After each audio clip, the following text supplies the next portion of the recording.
Olá, bem-vindo ao Ponto, programa semanal de entrevistas da CNN. A partir de agora, nós recebemos dois convidados para abordar os principais assuntos da política nacional. Nosso entrevistado é médico, ex-ministro do Desenvolvimento Social e da Cidadania e deputado federal pelo MDB do Rio Grande do Sul, Osmar Terra. Olá, como vai, deputado? Bem, obrigado. Obrigado pelo convite aí. Deputado, vou direto ao ponto. Em março, o senhor afirmou que o número de mortos por Covid-19 seria menor do que o de vítimas de H1N1 em 2019, quando o senhor disse que não se parou o país, nem se destruiu a economia como acontece agora. Na ocasião, o senhor falou, é o fato e a versão do fato. Bem, aos fatos que temos hoje, foram 796 mortes em decorrência de H1N1 no ano passado, em 2019. No auge daquela epidemia de H1N1, que começou lá em 2009, foram pouco mais de 2 mil mortos. Agora, no Brasil, nos aproximamos de 70 mil mortos. Gostaria de ouvir do senhor qual é a versão, então, sobre esse fato. Cada vez que eu vou opinar, me cobram essa previsão. Na verdade, essa previsão não era o principal das minhas entrevistas. Eu sempre critiquei essa quarentena e o lockdown que não tem efeito nenhum. Nós estamos com 66 a 68 mil mortes em plena quarentena e lockdown, né? O país quebrado, a economia paralisada, a miséria, dobrou o número de miseráveis, dobrou o número de desempregados. Pela primeira vez na história, nós temos mais da metade da população sem renda nenhuma, dependendo dessa mesada que o presidente Bolsonaro está dando, autorizou, né, de R$600 por mais 2 meses. É uma tragédia que não resolveu, não diminuiu um doente e não diminuiu uma morte. Eu estava discutindo esse assunto, aí você me cobrar, mas e quantos vão morrer, né? Eu estava dizendo, eu cheguei nesse raciocínio por 2 motivos. Primeiro, porque só tinham 2 previsões, eu não sei se vocês conhecem outras, se vocês conhecerem me falem, mas só tinham 2 previsões, uma do Átila Lamarino, que é um youtuber, dizendo que ia morrer 1.150.000 pessoas no Brasil, para apavorar, é uma previsão para apavorar as pessoas, para botar medo. E a outra também para botar medo era da revista Intercept, que era 432 mil mortos ia ter no Brasil. Eu disse, olha, não deve acontecer isso. Eu tinha naquela época a experiência da China. A China fez o ciclo inteiro, né, de 76 dias, entre 31 de dezembro e início de março, e nesse ciclo que a China fez, na verdade, morreram menos de 4 mil pessoas. Agora está com 4 mil na China. A China não fechou nada, bloqueou só a província de Hubei. Eu, com os dados que eu tinha da epidemia do H1N1 e com os dados da China, eu imagino, a China com 1 bilhão e 400 milhões de habitantes teve 4 mil mortes, né?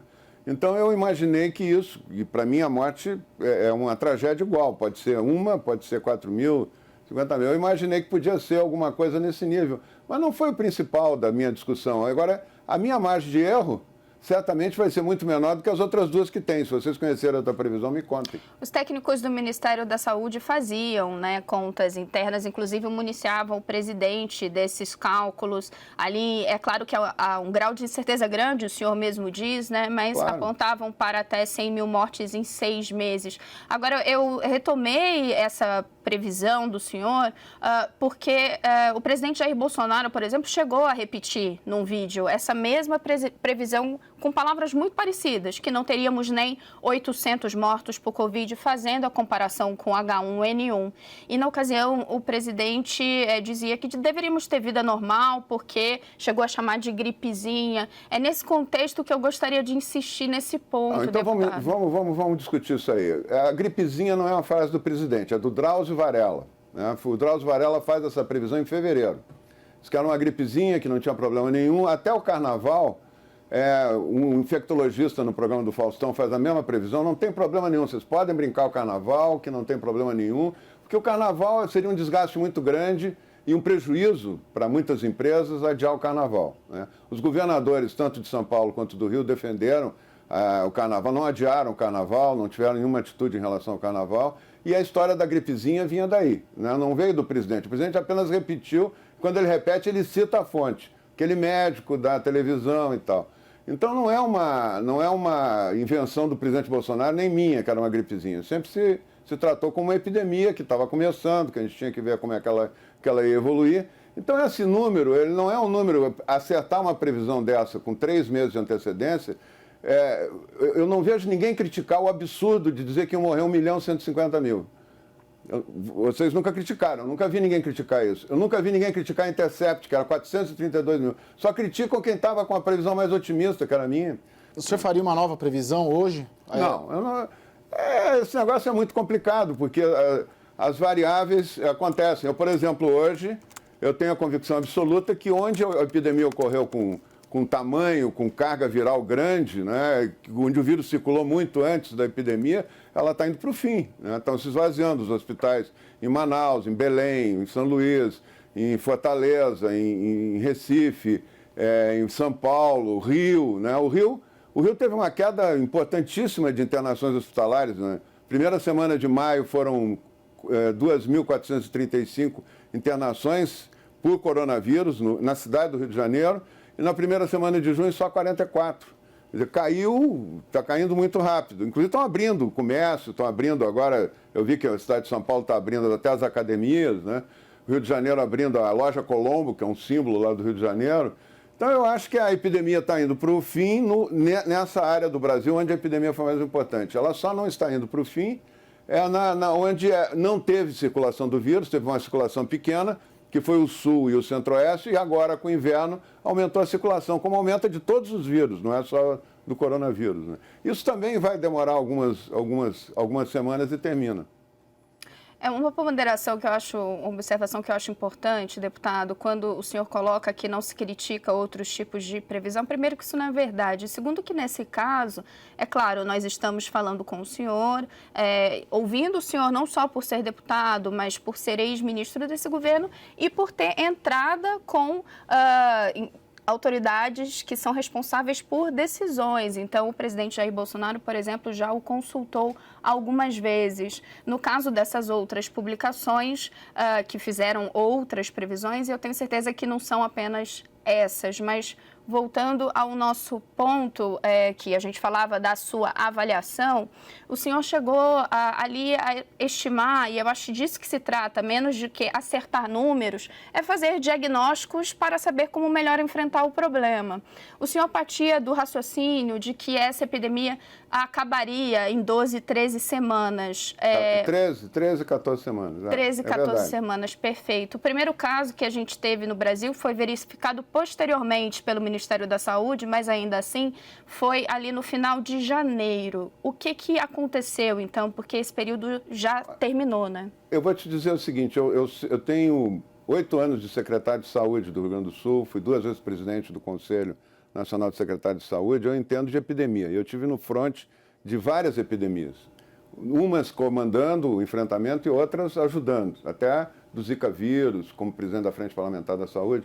Então, a epidemia não começa a contar quando tem um caso, né? A epidemia começa a contar quando ela começa a subir rapidamente, a progredir, mais de 100, 200 casos por dia, casos novos por dia. É aí que começa a se contar a epidemia. A epidemia começou a crescer, na verdade, na terceira para a quarta semana, quase na quarta semana de março, ela começa a subir. E aí a previsão que se faz é que ela sobe, tem um pico e em 13, 14 semanas no máximo ela está descendo. A da China, que foi o primeiro exemplo que a gente teve, foi 11 semanas. 11 semanas a epidemia da China. Era a única dado real que nós tínhamos, era a epidemia da China. Né? 11 semanas. Nós vimos a do H1N1 também em 13 semanas, a epidemia da gripe asiática também, a epidemia da gripe espanhola, que foi a mais terrível de todas, 50 milhões de mortos, foram 13 semanas. Né? Então, o padrão da epidemia viral é esse. Né? Ela sobe e desce, ela aumenta até chegar na metade das pessoas que têm suscetíveis, que começam a desenvolver anticorpos. Nem toda a população é suscetível. Né? Hoje, pelos estudos do Carl Friston e do maior Instituto de Imunologia da Suíça, eles consideram que mais de 70% da população não pega esse vírus. Né? Então, nós estamos falando aí de um número pequeno. Por que eles estão falando isso? Comparando como é que as curvas de 13 semanas também se fecharam na Europa. todos os países da Europa se fecharam numa curva de 13 semanas. E estão terminando. A França já abriu tudo, até o Museu do Louvre já foi aberto, já está voltando à vida normal. A mesma coisa a Espanha, a Itália, abriu as praias, inclusive na Itália. Então, isso são curvas de 13 semanas, não são curvas diferentes. Mas essas curvas, deputado... No Brasil, o que aconteceu? Sim. Onde houve o grosso da epidemia, que foi a região sudeste, norte e nordeste, essa curva já se completou. Ela tem o pico na última semana de abril, início de maio, ainda tem que esperar um pouquinho para ver se é na primeira semana de maio ou na última de abril, e depois ela começa a cair. E os hospitais se esvaziam. Os hospitais onde estavam lotados, estavam com um problema aqui, Recife, Fortaleza, Manaus, Belém, São Luís do Maranhão, Rio de Janeiro, São Paulo, estão esvaziados, né? Estão esvaziados. Os hospitais estão com lotação menor que a metade da capacidade. Deputado, então, a epidemia caiu, a curva cai. Aqui, segundo os dados do Ministério da Saúde, que quando eles fazem a verificação por semanas epidemiológicas, sim, nós temos a contagem de 27 semanas.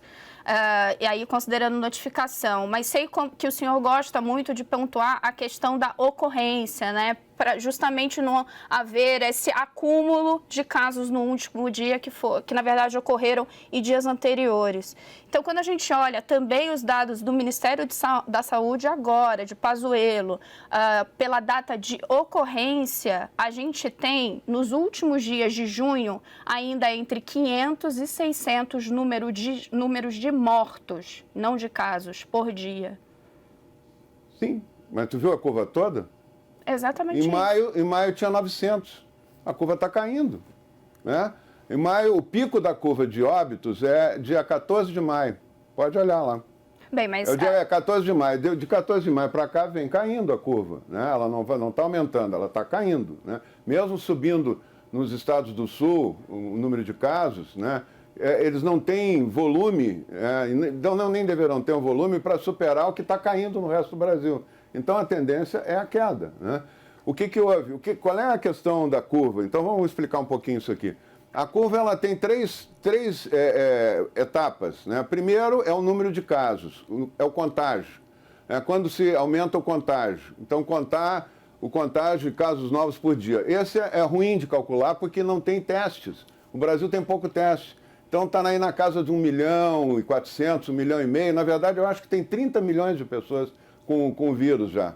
Por que eu digo que tem 30 milhões? Porque a letalidade, que é o número de pessoas que infelizmente falecem, no total de pessoas que são contaminadas, que têm o anticorpo já para o vírus, é em torno de 1 para 500. É o que deu na Alemanha, é o que deu na Islândia, é o que deu nos Estados Unidos, em parte, é o que está deu na Coreia, deu em Singapura, que foram os que mais testaram, né? Então, é 1 para 500. Se é 1 para 500, nós devemos ter, com 68 mil óbitos, nós devemos ter mais de 34 milhões de casos já de pessoas que se contaminaram. Isso vai formando um efeito de imunidade coletiva, que vai fazendo o vírus desaparecer. É por isso que o vírus está diminuindo o número de casos, onde ele foi mais agudo, em Manaus, em Fortaleza, em São Paulo, no Rio, está diminuindo. Onde ele não circulou, onde ele tem uma circulação pequena, porque o vírus não circula de forma homogênea em toda parte. Por que foi mais importante a epidemia em São Paulo, no Rio, no Nordeste e no Norte? Por causa dos voos de turismo e os voos comerciais para o centro da Europa, onde foi o centro da epidemia, e para a China. Tem turista italiano infectado por esse vírus circulando no Brasil desde novembro. E foi criando uma massa crítica. Para ter epidemia tem que ter vírus, né? Tem que ter um grande número de vírus, né? de circulação do vírus. E por isso que explodiu nesses lugares. Eu vou te dar um dado só para ter ideia do que é a circulação. O Ceará sozinho tem mais casos que o Rio Grande do Sul, Paraná, Santa Catarina, Mato Grosso do Sul, Goiás, Distrito Federal, Paraguai, Uruguai e Argentina juntos. Se juntar os casos de 3 países e 7 estados, não dá o que teve no Ceará. Por quê? Porque o Ceará é um estado que tem uma grande circulação do vírus. Tem 6 mil óbitos no Ceará. Um estado de 5 milhões de habitantes. É diferente de Pernambuco, que tem o dobro dos habitantes, mas tem menos óbitos. Então a circulação ela é desigual, ela não é igual. Quando ela é desigual e tem um número grande de casos, né, tem uma epidemia grande. Quando ela é desigual e tem um número pequeno de casos, tem pequenos surtos. Foi o que aconteceu nos estados do Sul até agora, que agora aumenta por causa do frio, mas aumenta os outros vírus também. Quando nós enfrentamos o H1N1, que eu coordenei o enfrentamento lá no Rio Grande do Sul, o Rio Grande do Sul foi o epicentro da epidemia, o que nós notamos? Que no Rio Grande do Sul teve um grande número de casos, Santa Catarina, Paraná, mas chegou em São Paulo não teve mais. O Rio de Janeiro teve poucos casos, o Nordeste não teve nenhum caso. A gente achava que a epidemia ia se espalhar pelo Brasil, não se espalhou. O vírus tende a ficar onde ele circula mais, onde tem maior quantidade, de desaparecer ali também. A minha pergunta é sobre um levantamento que o jornal Estado de São Paulo fez e publicou no último domingo, em que todas as capitais, a maior parte das capitais brasileiras que abriram, que flexibilizaram ali o comércio, a economia, elas teve uma sequência ali de aumento do número de casos e o número de óbitos, né? Das 18 capitais, o levantamento mostrava que 12 teve um replique dos casos. Eu estou perguntando isso porque o senhor citou os casos europeus, e os casos europeus também, ele só foi possibilitado o controle da epidemia depois de um rígido, né, um muito forte, um lockdown, um fechamento. As pessoas ficaram trancadas em casa, a gente via as imagens ali, o senhor viu provavelmente as pessoas cantando, aquelas cantorias lá na Espanha, na Itália, depois de ficar rigidamente fechadas, coisa que não aconteceu aqui no Brasil. E o movimento de reabertura que a gente está vendo, a gente vê na sequência um impacto no crescimento do número de casos. Ô Caio, eu vou te explicar uma coisa também. Não tem uma evidência científica que lockdown e quarentena diminui o número de casos. Nunca se fez isso. Nunca se fez. É a primeira vez na história da humanidade, nós estamos sendo objetos de uma experiência, nós somos cobaias de uma experiência que não funciona. A Itália, quando se fechou em quarentena no dia 9 de março, com estado de sítio, com o exército na rua, a Itália fechada triplicou o número de casos com a quarentena. Triplicou o número de casos. Todos os países que se fecharam aumentaram muito o número de casos. No começo, só tinha uma projeção matemática dizendo que isso era a única maneira, feita pelo Imperial College, que assustou os governantes todos, né? Que a única maneira era se fechar em quarentena 18 meses em quarentena. Imagina, 18 meses tudo fechado.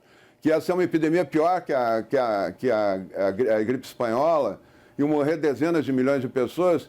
E quando a epidemia começa e termina na China, praticamente terminou na China, a gente viu que não era esse bicho de 7 cabeças, né? A China até agora, com 1 bilhão e 400 milhões de habitantes, teve 4 mil óbitos. Bloqueou a província, o resto continuou funcionando, né? Os países que não fecharam hoje, que não fecharam o comércio, que não fecharam nada, são os países com a menor mortalidade no mundo.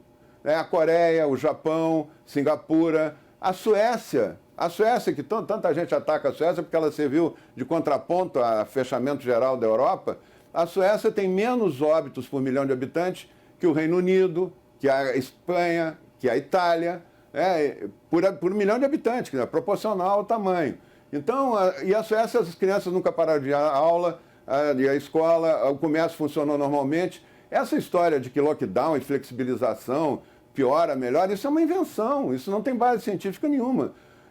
Foi uma projeção matemática errada, feita com premissas erradas, que toda a humanidade ia se contaminar igual, os 7 milhões e 500 milhões de habitantes iam se contaminar e ia ter uma mortalidade de 4%, a letalidade é de 0,2%, né?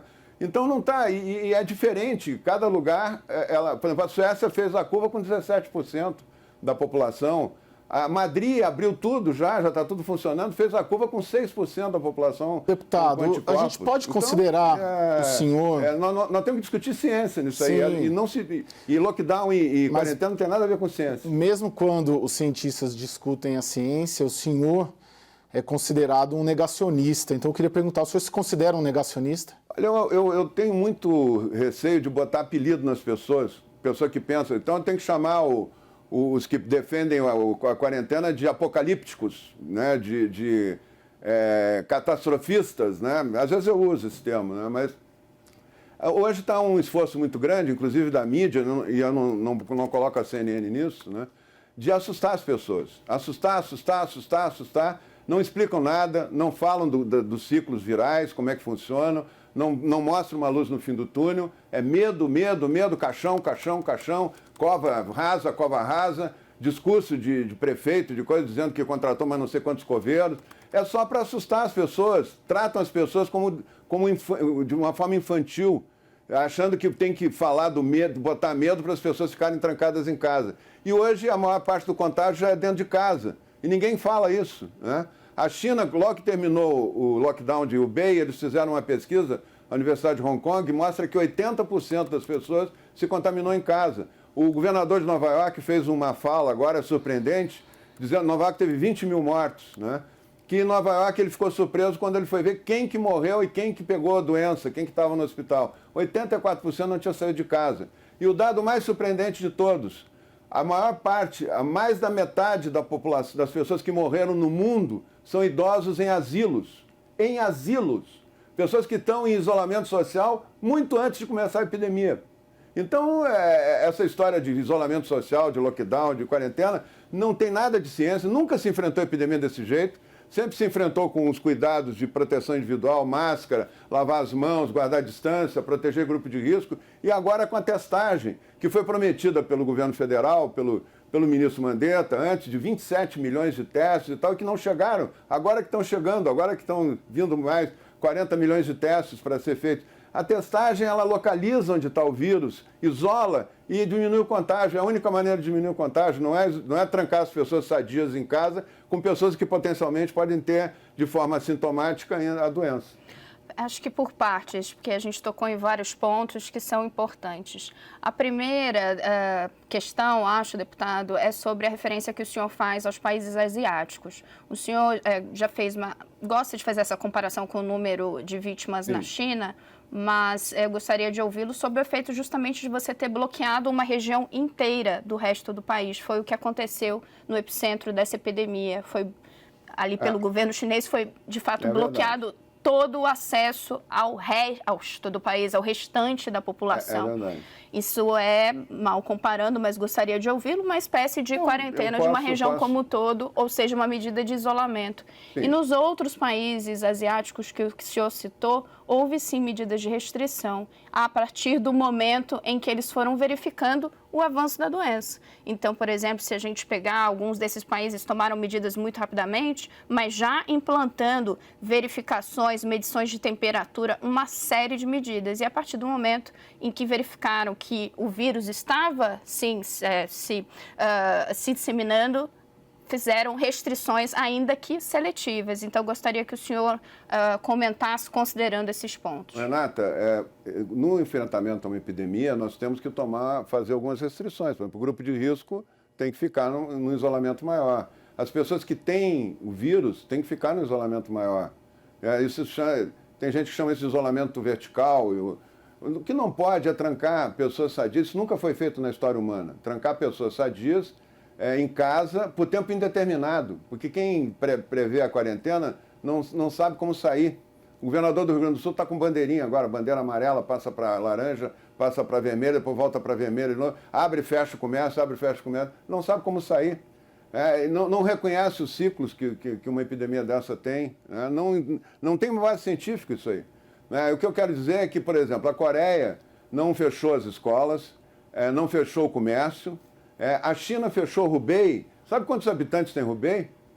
60 milhões. Sabe quantos habitantes tem a China? 1 bilhão 400 milhões de habitantes. 1 bilhão 340 milhões de habitantes da China não tiveram lockdown nem ficaram presos dentro de casa. Né? E a China continua com a economia dela crescendo. Né? Os outros países a mesma coisa. O Japão teve um problema em Tóquio ali, que aumentou um pouquinho o número de casos. Mas eles nunca obrigaram, nunca fecharam loja, nunca soldaram porta de loja, como nós vimos em São Paulo, nunca prenderam pessoas que estavam sentadas no banco da praça, pessoas caminhando na beira da praia. O caso da filha do deputado Luiz Lima, que é um absurdo, ela foi presa porque estava nadando sozinha na praia de Copacabana. Ela é uma campeã, ela é uma grande promessa de ouro olímpico. Ela estava treinando, prenderam a menina porque estava nadando na beira da praia. Isso é um ato de despotismo. É um ato de violência, né? Absurdo, não tem base científica nenhuma isso. Deputado, qual a solução? Para não se pegar o vírus é na beira da praia. Qual a solução? Vamos supor, o senhor é o ministro da Saúde, o senhor é o presidente da República. O que o senhor teria feito desde o começo? Bem sinteticamente. Abrir tudo. Eu vou dizer como conselheiro, não é como ministro nem como presidente da República. Sim. Né?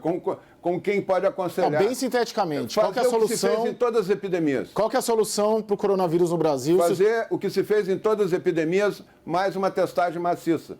Agora, com 40 milhões de testes que estão vindo, e já tem 4 milhões para serem distribuídos, é fazer a testagem maciça aí atrás do vírus.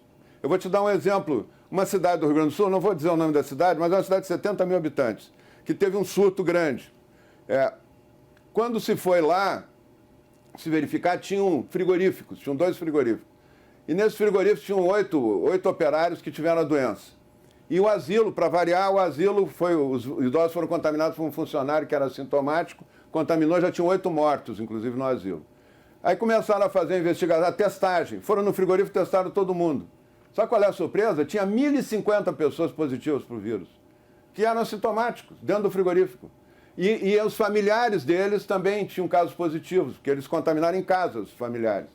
Se isolaram essas pessoas, se isolou o pessoal do asilo, se isolou o pessoal que estava dando positivo e acabou a epidemia na cidade.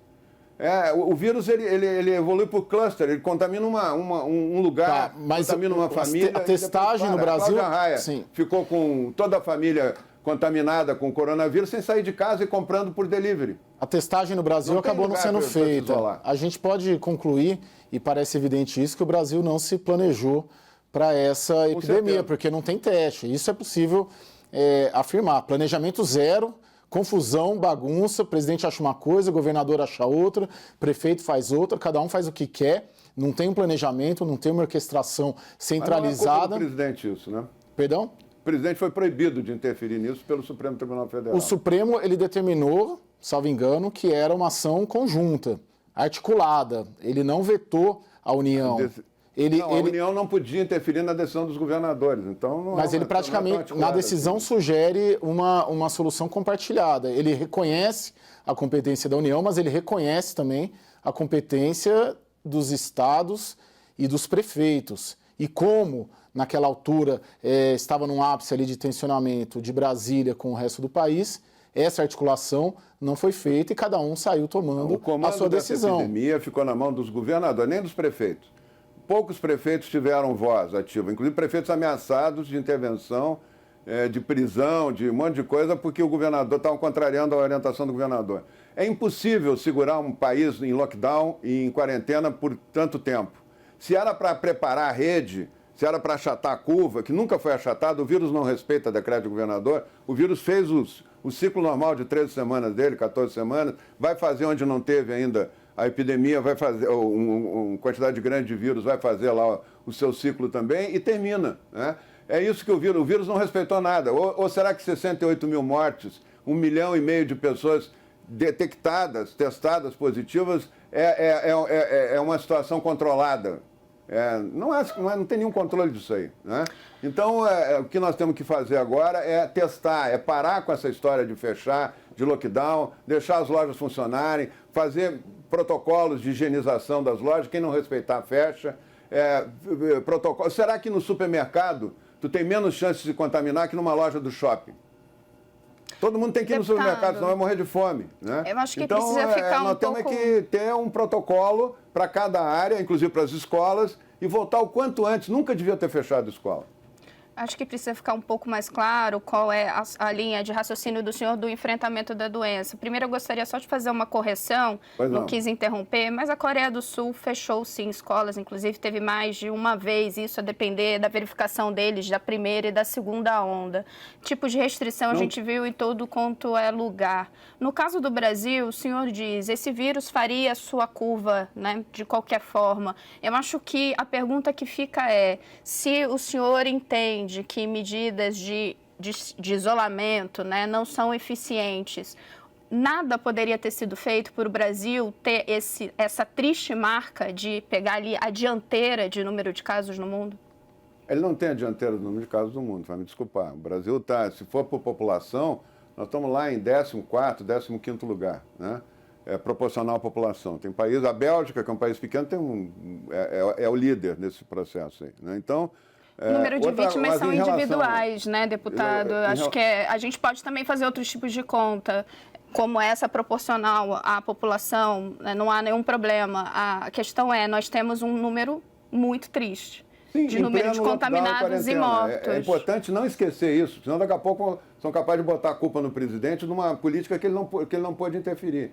Né? Eu acho que a gente pode tratar disso quarentena é a primeiro. responsabilidade dos governadores. Os governadores impuseram à população um sacrifício inútil, completamente inútil. Não havia seguiram nada a ser feito. Não seguiram os protocolos científicos Mas de enfrentamento quando foi a decisão do Supremo? Toda epidemia tem protocolos para enfrentar. Eles não seguiram e mandaram ficar em casa e a televisão assustando, fica em casa, fica em casa. Quando foi a decisão do Supremo? E é isso que aconteceu. Né? Por isso nós estamos também... Existe uma... Deixa eu só dar um dado aqui que é importante, de pesquisa. O professor Bruno Campelo, que é um grande pesquisador da Universidade Federal de Pernambuco, ele estudou a questão do isolamento. E ele estudou, inclusive, os aplicativos, aquele in loco, que vê pelos números de celulares, deslocamento dos celulares, se está tendo isolamento maior ou menor. Qual foi a descoberta que ele fez, impressionante, que bate com com a maioria dos números de mortes no mundo? Que quando existe um isolamento maior da população, 28 dias depois aumenta o número de mortes, não diminui. Não existe nenhum batimento de número de mortes e isolamento que diga que diminui o número de mortes do isolamento. O isolamento aumenta, né? E aumenta o contágio também. Então, não tem por que fazer isso, é uma política inútil. Deputado, o presidente Jair Bolsonaro confirmou que está com a Covid-19 nesta semana. O presidente, ele se cuidou, ele é culpado? Ele, de alguma maneira, ele se expôs demais e isso ajudou ele a contrair o vírus? Não, o presidente, ele continuou o trabalho dele, né? Normal, ele usa máscara, eu vi muitas cenas dele com máscara, lá no gabinete também ele usa. Então ele tomou as precauções, mas esse vírus ele está em toda parte, né? As pessoas que ficam isoladas em casa têm mais risco de pegar do que o presidente trabalhando, mas ele pegou. Ele está na probabilidade. E ele está bem, está tomando hidroxicloroquina, está suportando bem, não tem... Agora vocês mesmo estavam filmando ele de longe lá no Palácio do Alvorada, né? Ele caminhando lá, fazendo exercício. Ele está se sentindo bem, vai ser difícil segurar ele lá, mas ele entende que tem que ficar, né? Deputado, perdão por insistir nesse ponto, mas com base no que o senhor afirma que quem está em casa tem mais chance de pegar o novo coronavírus do que o presidente, que a gente viu que por diversas vezes cumprimentou pessoas, andou com máscara, mas também sem máscara, enfim, a atividade dele é sempre acompanhada muito de perto, né, pelo país. Eu me baseio nas pesquisas. Eu não falo nada aqui sem uma base em pesquisas. Desde a pesquisa da Universidade de Hong Kong, que pesquisou lá, logo depois do surto da China, ela pesquisou quem se contaminou na China e concluiu que 80% das pessoas que se contaminaram não saíram de casa, né?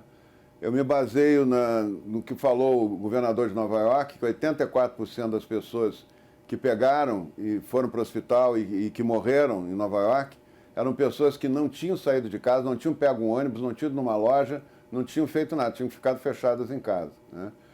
Eu me baseio nos idosos que morreram. Olha, mais da metade das 600 mil mortes que o H1N1, que o coronavírus provocou até agora, mais da metade são idosos em asilos. Pessoas que estavam isoladas socialmente, não foram numa loja, não pegaram um ônibus, não saíram do asilo e pegaram e morreram em grande quantidade, né? Infelizmente, né? Então eu me baseio nisso. As pessoas hoje, achando que estão seguras em casa, é um erro. Elas têm que se proteger, ter a proteção individual, usar máscara para caminhar, para sair. Ela tem muito... O vírus, quando ele se propaga através da saliva, das gotículas de saliva. Essas gotículas de saliva ficam no ar parado da casa, elas não saem, elas ficam flutuando no ar um tempão. Ao ar livre elas desaparecem, né? Então é muito mais seguro caminhar na rua, guardando distância, usando máscara, do que ficar em casa achando que está protegido, né? Eu dei o exemplo da Cláudia Raia e posso dar o exemplo de muitas pessoas que eu conheço, famílias inteiras se contaminaram sem ter saído de casa, né? Então não há, é uma falsa, é uma impressão, é um erro dizer fica em casa, fica em casa, fica em casa como única maneira de enfrentar. Eu, pegando um pouco do que tu falaste antes, Renato, eu acho que tem várias maneiras. O isolamento do grupo de maior risco tem que acontecer. Quem trata com idoso tem que estar testando toda semana, na minha opinião, tem que estar testando toda semana. As pessoas podem trabalhar, como fizeram no H1N1, usando máscara, usando protocolos no lugar de trabalho, de higienização, não tem problema nenhum. Qual é o problema de funcionar um restaurante que as mesas têm distância, o garçom usa máscara, todo mundo higieniza, a mesa é higienizada toda hora, tu passa álcool em gel na entrada, álcool em gel na saída, tu tem a proteção igual. Não precisa ficar em casa, é uma ilusão. Achar que está... A Itália triplicou o número de casos com todo mundo trancado em casa, né? Tem uma experiência, inclusive, muito interessante de Voelganeo, que foi a primeira cidade da Itália onde morreu uma pessoa. É uma cidade de 3.300 habitantes. Eles fecharam toda a cidade, botaram o exército para ninguém sair de casa, por 14 dias, achando que em 14 dias livravam o contágio, acabava o contágio, e testaram, a Universidade de Pádua testou toda a população, as 3.300 pessoas. No primeiro dia, tinha 89 pessoas com vírus. No 14º dia, tinha 542. É uma ilusão achar que ficar trancado dentro de casa está se protegendo. Tem que tomar as medidas de cuidados individuais e testar. Tem que substituir o lockdown e a quarentena por testagem em massa da população. É isso que tem que fazer agora. Deputado, 3 ministros da Saúde e o atual, o terceiro, ele é interino no cargo, ele não é definitivo. Essa condição lá do Ministério da Saúde não é um retrato maior de que o Brasil não só não se planejou direito, como não acerta o rumo de como combater o coronavírus?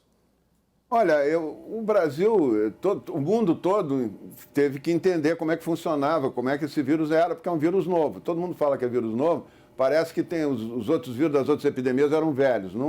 Cada epidemia, o vírus vai sendo conhecido, né? Quando nós enfrentamos o H1N1, a gente não sabia como é que ia ser o resultado. Nós só vimos as pessoas ficarem graves, entrou pela fronteira da Argentina, a Argentina escondeu a epidemia, porque era ano eleitoral, foi o pior país do mundo na epidemia do H1N1, que mais morreu gente, e entrou pela fronteira do Rio Grande do Sul.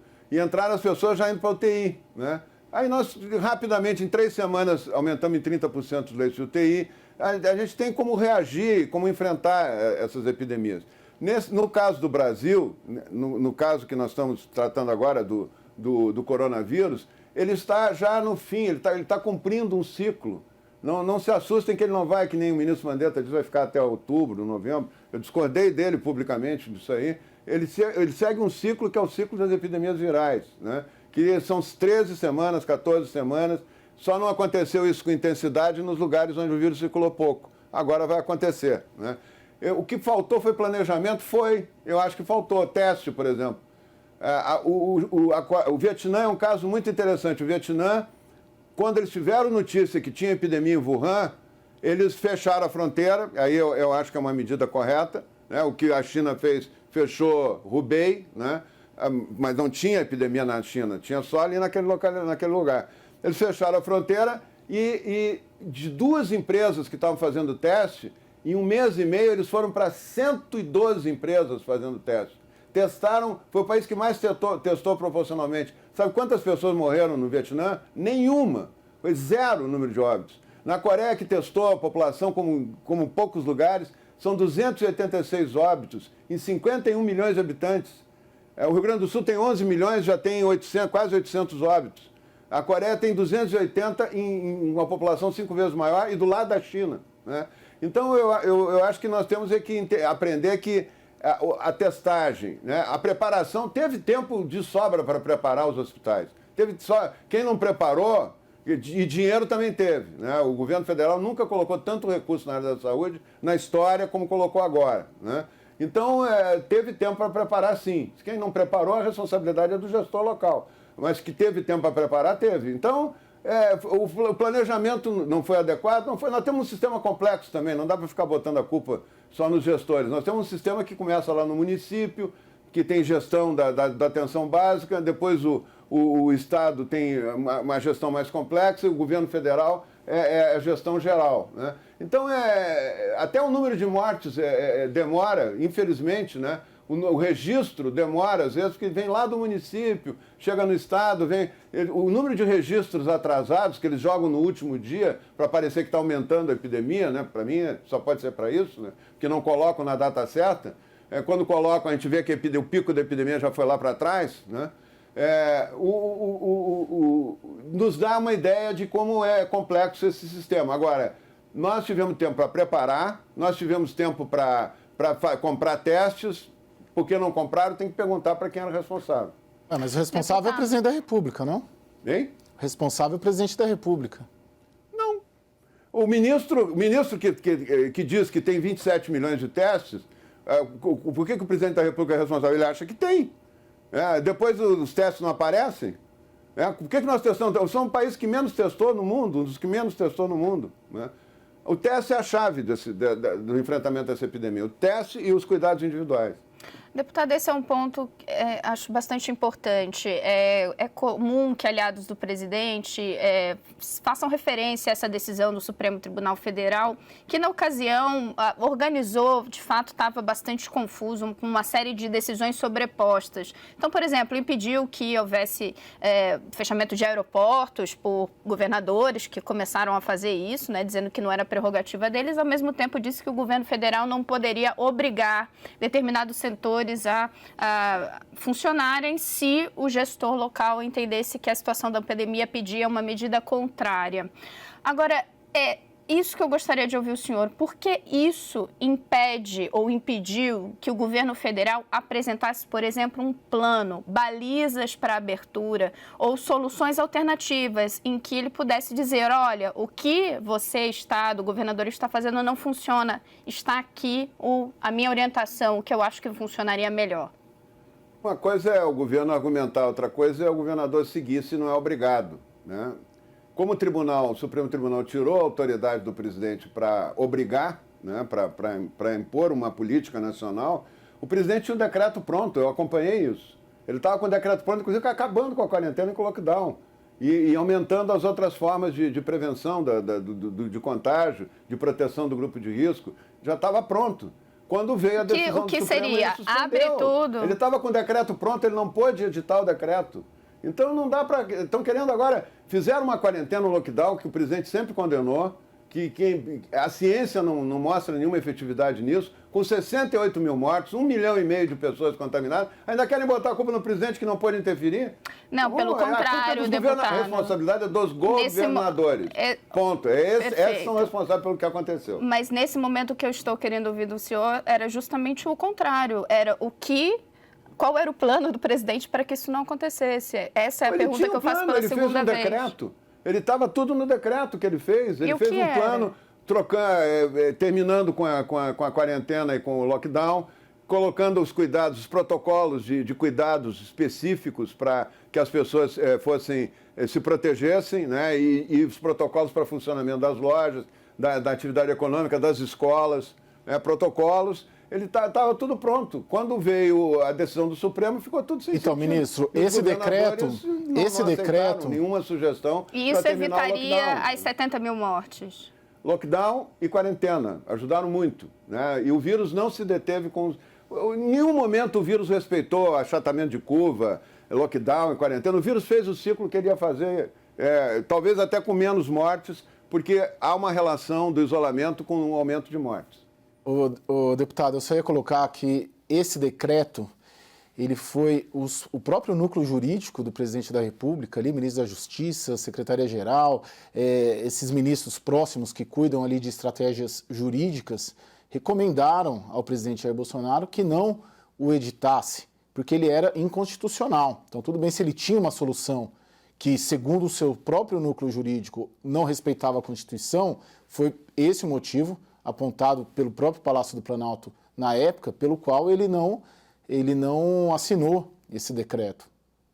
Não, o decreto estava pronto. A informação que eu tenho é um pouco diferente. O decreto estava pronto quando, naquela semana, o Supremo Tribunal Federal disse que era a atribuição dos governadores a condução da política nos estados, que o presidente não tinha essa autoridade. Foi isso. Então, como o governador estava tomando a decisão, ele continuou. Ele tem que ser responsável pelo que ele fez. Cada governador assume a sua responsabilidade. Isso não pode agora querer botar nas costas do presidente isso aí. Então, deputado, eu queria perguntar, o senhor é um político experiente, de quem a gente tem debatido muito, de quem é a culpa, nós, analistas políticos, autoridades, e essa discussão vai permanecer, né? Porque o número de óbitos, pelo menos aparentemente, não será reduzido, ao menos no curto prazo, é o que nos parece. De quem o senhor, com a sua... sabedoria política, experiência política, é de um partido muito tradicional, talvez dos mais tradicionais aí da política brasileira, de quem que essa fatura será cobrada, na sua visão, Estou falando aqui de 2022, o eleitor vai olhar, essa culpa é do Bolsonaro, essa culpa é do Dória, é dos governadores. Na sua visão, né, de quem que o eleitor, não digo eu ou o senhor ou a Renata, eu digo de quem que o eleitor, o senhor avalia que vai cobrar essa fatura dessa má gestão generalizada da pandemia do coronavírus no Brasil? Olha, os governadores são a peça-chave desse processo, né? Eles se orientaram, eu acredito que no primeiro momento foi no efeito manada, assustados, né, com as decisões que estavam sendo tomadas na Inglaterra. Foi o Boris Johnson foi o primeiro a fechar tudo, né? Depois o Trump também apoiou, a presidente da França, da Itália, enfim. O lugar que não fechou foi a Suécia, né, e que teve um resultado melhor que esses países que eu estou falando, né? Então, assustados por isso, os governadores entraram no efeito manada. Eles nem discutiram, nem quiseram discutir com o presidente isso aí. Eles queriam só o dinheiro para fazer a política acontecer. E esse dinheiro eles receberam. O presidente colocou um recurso que é o maior recurso já colocado na epidemia do H1N1, não teve nem a metade disso, de valor. E também o presidente nunca questionou não ter feito lockdown e quarentena. Ninguém falava em lockdown e quarentena na epidemia do H1N1. Então, na sua avaliação, nunca se falou. Na sua avaliação, o presidente Jair Bolsonaro não sofrerá um dano político tal qual, só fazendo outro parênteses? O presidente está dizendo desde o início que não adianta fechar, porque tem dois danos. Vamos falar claro. Tem um dano que é do vírus, que é da epidemia, que infelizmente, causa mortes, né, e causa dano à saúde de muita gente num tempo curto, né? E tem outro dano que foi da decisão política de fazer a quarentena e o lockdown, que quebrou o país, que dobrou o número de miseráveis, que dobrou o número de desempregados, que colocou pela primeira vez na história mais da metade da população brasileira sem ter renda, sem ter salário, né? Isso é uma tragédia sem precedentes. E te digo mais, a consequência do lockdown e da quarentena, nós vamos ver, a pior consequência ainda, vai ser o número de mortes de pessoas com câncer que ficaram com medo e não foram se tratar, não foram fazer quimioterapia, o número de pessoas que não fizeram um check-up cardiológico e tendo problema grave cardiológico. Essas pessoas vão aumentar a mortalidade enormemente logo depois que terminar a epidemia. E isso também é uma consequência de quarentena e lockdown, uma decisão política, que não tem nada a ver com ciência. E Bolsonaro não será... com a pesquisa de opinião pública, não da pesquisa científica. Então, na sua avaliação política, essa fatura não será cobrada do presidente da República pelo eleitorado brasileiro? Sim, vamos ver. Vamos ver. Eu acho que o presidente fez o papel que ele tinha que fazer. Até a questão de medicamento, que o presidente citou, a hidroxicloroquina, virou um problema político, porque era ele que estava sugerindo. Eu pergunto para vocês, qual é o outro medicamento que tem para esse vírus? Qual é? Qual é o medicamento? Não tem? É dipirona? É ficar em casa até piorar? Então, quando o presidente fala que tem uma possibilidade, e ele não falou no ar, isso foi usado no parente, no SARS-CoV-1, nós estamos com o SARS-CoV-2, esse vírus do Covid-19. Mas em 2002, 2003, teve a epidemia do SARS na Ásia e foi usado hidroxicloroquina. E com relativo sucesso. Os médicos, os infectologistas que eu conheço estão usando. Acho que uma boa parte dos médicos não tem nada, não tem tratamento nenhum. Existe algum estudo que comprova, não tentar um tratamento. Eu, se ficar com o coronavírus, eu vou querer tomar hidroxicloroquina. Existe algum, o senhor perguntou qual é o medicamento, existe algum estudo que comprova a eficácia da hidroxicloroquina associada a outras substâncias, que é o que vem sendo dito? Renata, tem relatos, já tem coisas pesquisadas por médicos individualmente, e até por grupos de médicos, né, e até por hospitais. Mas para ter uma comprovação científica de qualquer medicamento, é uma exigência, inclusive da Anvisa, ele tem que ter 2 anos de aplicação com estudos randomizados, duplo cego, multicêntricos. Não dá para fazer isso numa epidemia. A epidemia é agora, né? Se for esperar 2 anos para saber se faz efeito ou não. Então, o que o médico faz? Qualquer médico tem a obrigação de fazer isso. E o Conselho Federal de Medicina autorizou. É observar o efeito do medicamento. Quanto mais cedo ele é usado, parece que ele tem um efeito melhor, né? Então, Mas é sempre importante o médico esclarecer, decide né, usar deputado? e é autorizado a usar. Nós temos relatos, nós temos estudos interrompidos no mundo por causa de efeitos colaterais. Isso é importante esclarecer. Eu acho que a questão da hidroxicloroquina, eu quero te dizer uma coisa, Renata, talvez tu não saiba. É um remédio dos mais usados no mundo. Para malária. Mas os militares que servem na Amazônia tomam. Quer dizer, os efeitos colaterais, eles não acontecem só para quem vai usar para o Covid. Acontece para quem toma o remédio. Quem tem doença autoimune, que são milhões de pessoas no mundo, tomam hidroxicloroquina também. Então, porque tem 0, não sei quanto por cento, pode ter um efeito de arritmia cardíaca ou de intoxicação do fígado, não vai se usar. No caso que 5 dias, que é a prescrição para o Covid, pode se usar a vida inteira para quem mora em zona de floresta para evitar a malária, mas não se pode usar 5 dias em alguém que está com Covid. Eu te pergunto, se tu ficasse, tomara, tu nunca vai ficar, tomara, eu não estou desejando nada, eu quero que tu fique sadia, como eu quero ficar sadio e quero... Todos nós. Quero que todos nós fiquemos sadios. Mas se qualquer um de nós aqui for testado, tiver com febre, tosse, com risco de se agravar, de ir para a UTI, de vir a falecer... Tu não usaria hidroxicloroquina? Não testaria? Deputado, quem tem que dizer o uso, no caso, não sou eu, nem o senhor, é a comunidade científica, e no momento nós não temos nenhuma comprovação científica de que Qual é o remédio que tem comprovação científica? Exato, esse é o dilema, né? Todos gostaríamos muitíssimo que já houvesse uma resposta, mas o senhor fala da questão da imprensa, né? Em alguns momentos o senhor citou como, na verdade, a imprensa querendo assustar as pessoas. O papel da imprensa é informar tanto o número de mortos, de casos e também o que a ciência já indica, recomenda ou não. Mas voltando à questão dos governadores, que eu acho importante, o senhor entende, então, que primeiro houve esse efeito manada, ou seja, receio diante de medidas que haviam sido tomadas ao redor do mundo? O senhor citou a questão do Reino Unido. Na verdade, o Reino Unido, Boris Johnson, no início, relutou em tomar medidas de restrição, acreditava na imunização de rebanho e foi obrigado a recuar. Outros países da Europa já haviam feito restrições à circulação. Agora, num segundo momento, o senhor entende aí que tem esse desejo dos governadores de conseguir reforços ao sistema de saúde.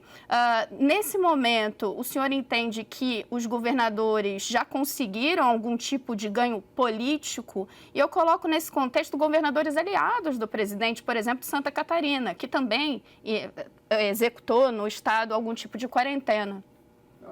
Todos os estados, os governadores fizeram praticamente um acordo de fazer a quarentena e lockdown, assustados e vendo exemplos de países da Europa. O que eu estou dizendo é que isso não tem base científica, né? E por não ter base científica, eles estão com dificuldade de sair. Pergunta para um governador que fez a quarentena e o lockdown, quando é que termina a epidemia? Né?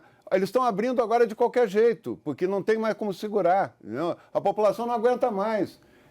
Pediram 60 dias, 30 dias, 60 dias para preparar a rede, para poder atender. A ideia original do quarentena e do lockdown era para dar tempo, era diminuir o contágio, fazer um achatamento da curva, jogar o pico da curva lá para frente, para dar tempo de organizar a rede hospitalar. Perfeito. Eu pego o caso do Rio Grande do Sul. O Rio Grande do Sul teve pouquíssimos casos, né, em relação ao resto do Brasil, teve pouquíssimos casos nos últimos 90 dias. Não deu tempo de preparar a rede, agora estão querendo fazer um lockdown completo lá por 15 dias, porque o frio aumentou o número de casos. Cada vez que aumenta, lockdown, fecha tudo, vai e volta, vai e volta. Isso não tem como, não tem base científica, não tem como manter uma situação dessa. É insustentável, né? É insustentável isso. Deputado, queria que o senhor avaliasse ali a situação do ex-ministro Luiz Henrique Mandetta. Eu queria te perguntar diretamente se o senhor operou politicamente para que o Mandetta deixasse o cargo. Eu nunca operei para tirar o Mandetta. Eu ajudei a colocar o Mandetta, eu fui presidente da Frente Parlamentar da Saúde, que apoiou o Mandetta. Eu mobilizei a frente para apoiar o nome do Mandetta, né? Poderia ter sido outra pessoa lá no início, e a Frente Parlamentar apoiando definiu pelo Mandetta. A equipe do Mandetta é uma das melhores equipes que já teve no Ministério, né? Eu conheço a equipe. Eu posso dizer que o Mandetta foi um bom ministro, né? O problema do ministro Mandetta foi quando começou a epidemia, ele tinha uma posição, depois ele foi mudando, e começou eu inclusive tive uma conversa com ele bem no início da epidemia. Eu disse, ministro Mandetta, a pior coisa que pode acontecer numa epidemia é pânico na população. E a tendência de alguns meios de comunicação, não é a CNN, alguns meios de comunicação é assustar porque isso dá mais audiência. Dá mais audiência, vende mais jornal, né? Se bem que hoje vender jornal já é uma coisa muito relativa, né? Então, mas não entra, né? Ajuda a acalmar a população, dá informação, como é que a doença começa, como é que ela termina, quando é o ciclo, qual é a luz no fim do túnel. Mas ele fazia isso. Atualiza as pessoas e não fica só mostrando o caixão e o número de coveiros que foi contratado e que vai entrar em colapso. E ele, no começo, fez isso. Depois ele mudou, aí começou a falar que ia ter colapso em abril, ia toda a rede entrar em colapso em abril, que a epidemia aí que ia começar a piorar em junho, julho, ia terminar só em outubro, setembro, outubro, falou mais em outubro. Então ele estava assustando a população, ele não estava ajudando a acalmar ninguém, né? Eu acho que o grande problema dessa epidemia foi o pânico exagerado, o medo exagerado, tratando a população de forma infantilizada, né? Como se tivesse o bicho-papão ali do lado atrás da porta, então tem que ficar aqui, porque senão o bicho vai te pegar lá. Foi assim, eu estou exagerando, eu estou caricaturando aqui, mas essa foi a única informação importante que foi dada para a população. Não na CNN, em alguns meios de comunicação. Essa questão das pessoas afetadas é bem importante também, deputado, eu gostaria de falar sobre ela. Numa entrevista aqui para a CNN, há alguns meses, o senhor falou dessa necessidade de proteger grupos de risco, porque são eles que acabam morrendo, idosos principalmente. Mas agora, com o tempo, né, o problema dessa pandemia, desse vírus, é que muitas informações vão sendo descobertas conforme ele avança. Abundam, nesse momento, casos de pessoas que não tinham problemas de saúde, né, comorbidades, todo mundo começou a usar essa expressão, mas problemas de saúde, e também pessoas jovens, né? Claro que no percentual menor. Não é o caso também de rever as recomendações para as pessoas que estão fora desses grupos, problema de saúde e idosos? Eu vou te dar um exemplo aqui. No H1N1, nós fechamos as escolas por 15 dias. E depois nós reabrimos porque achamos que ela tinha... as crianças estavam se... Achamos não, o comitê científico de infectologistas, epidemiologistas, avaliou que estava infectando mais fora da escola do que dentro da escola. E quando nós reabrimos as escolas, no meio da epidemia, não piorou, né? Não houve aumento de contágio das crianças. Nessa epidemia, especificamente, o coronavírus, ele não ataca a criança. Tem alguma proteção natural que a gente está sendo estudado, se é o tipo de contágio de virose que as crianças pegam no início da vida, né, e que protege as crianças, se tem alguma particularidade, imaturidade na parede da célula, ele não pega. Do 0 aos 19 anos, tem menos de 0,7% da população que teve uma forma grave da doença. Menos de 0,7% nessa faixa etária. Então, as escolas nunca deviam ter fechado, né? As escolas na Austrália fizeram um estudo com 725 crianças, numa cidade da Austrália, que estavam na escola e depois vinham para casa, e as crianças nem pegaram, essas 725, não pegaram na escola e nem transmitiram o vírus em casa. Não eram nem portadores assintomáticos, né? Então, tudo indica que existe uma proteção natural. Como no H1N1, não tinha idoso na UTI. Não tinha uma pessoa com mais de 60 anos em UTI, nem em hospital, né?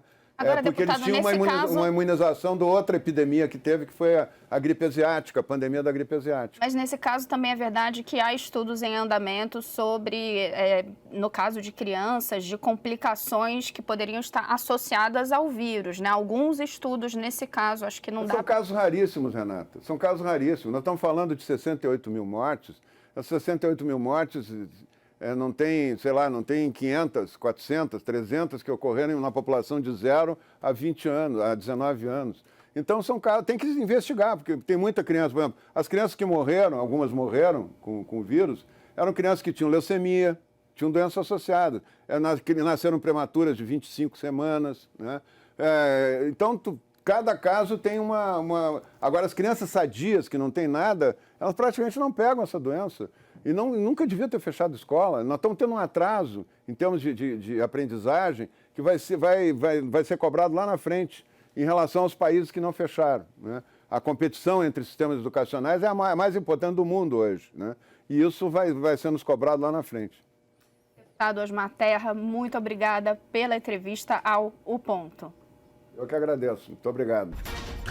Nós entrevistamos agora o médico, ex-ministro das Relações Institucionais e da Saúde e atual deputado federal pelo PT de São Paulo, Alexandre Padilha. Deputado, seja bem-vindo. Olá, Caio. Olá, Renata. Olá, os nossos espectadores da CNN. Um prazer e uma honra estar aqui com vocês. Deputado, eu começo aqui indo direto ao ponto. A gente está assistindo o Brasil em meio à maior pandemia, talvez, aí de sua história. Qual a parcela de culpa do atual governo Bolsonaro, do governo Michel Temer, do governo Dilma Rousseff, do qual o senhor foi ministro da Saúde por 4 anos, e do governo Lula, no que a gente está vendo em fins de sistema público de saúde? Ô Caio, certamente a maior pandemia da história, não só do Brasil, do mundo, mas é a maior tragédia humana na história brasileira. Estamos chegando na metade do mês de julho com 70 mil óbitos confirmados e mais uma dezena de milhares de óbitos que aconteceram com suspeita de Covid-19 estão aguardando os exames para isso. Quem te responde não sou eu, é a própria ONU. O relatório de direitos humanos da ONU apontou Bolsonaro como responsável pelo conjunto de óbitos e do sofrimento do povo brasileiro, por 2 grandes motivos. Primeiro, porque Bolsonaro, desde o primeiro dia do seu governo, operou para enfraquecer o SUS. Ele manteve o congelamento dos investimentos, o que retirou só em 2019 mais de 9 bilhões de reais da área da saúde. Ele votou como deputado federal no congelamento de 20 anos dos recursos da saúde, a chamada Emenda Constitucional 95, que já retirou desde 2016 mais de 22 bilhões de reais da saúde. Ele paralisa as ações do governo federal. Para você ter uma ideia, o Congresso Nacional, nós deputados, deputadas, senadores, aprovamos 40 bilhões de reais a mais para a saúde nesse momento e até agora o governo federal só executou cerca de 30% desses recursos, paralisando o Ministério da Saúde, inclusive com as trocas de ministro e agora com a ocupação militar que fez no Ministério da Saúde. Só para você ter uma ideia, Caio, Renata, quando começou a pandemia, no mês de fevereiro, mais de 60% dos leitos de UTI disponíveis para o SUS, ou seja, mais da metade, foram criados entre 2009 e 2015, ou seja, no governo Lula e no governo Dilma. Mais de 80% dos leitos de UPAs 24 horas nesse período. Mais de 90% dos leitos de unidades de cuidados críticos, que é quase uma UTI, também nesse período. Ou seja, o governo Lula e Dilma fizeram mais do que todos os outros governos juntos. Isso foi paralisado a partir de 2016 com a chamada EC 95 e passou a ser destruído pelo Bolsonaro desde o primeiro dia do seu governo.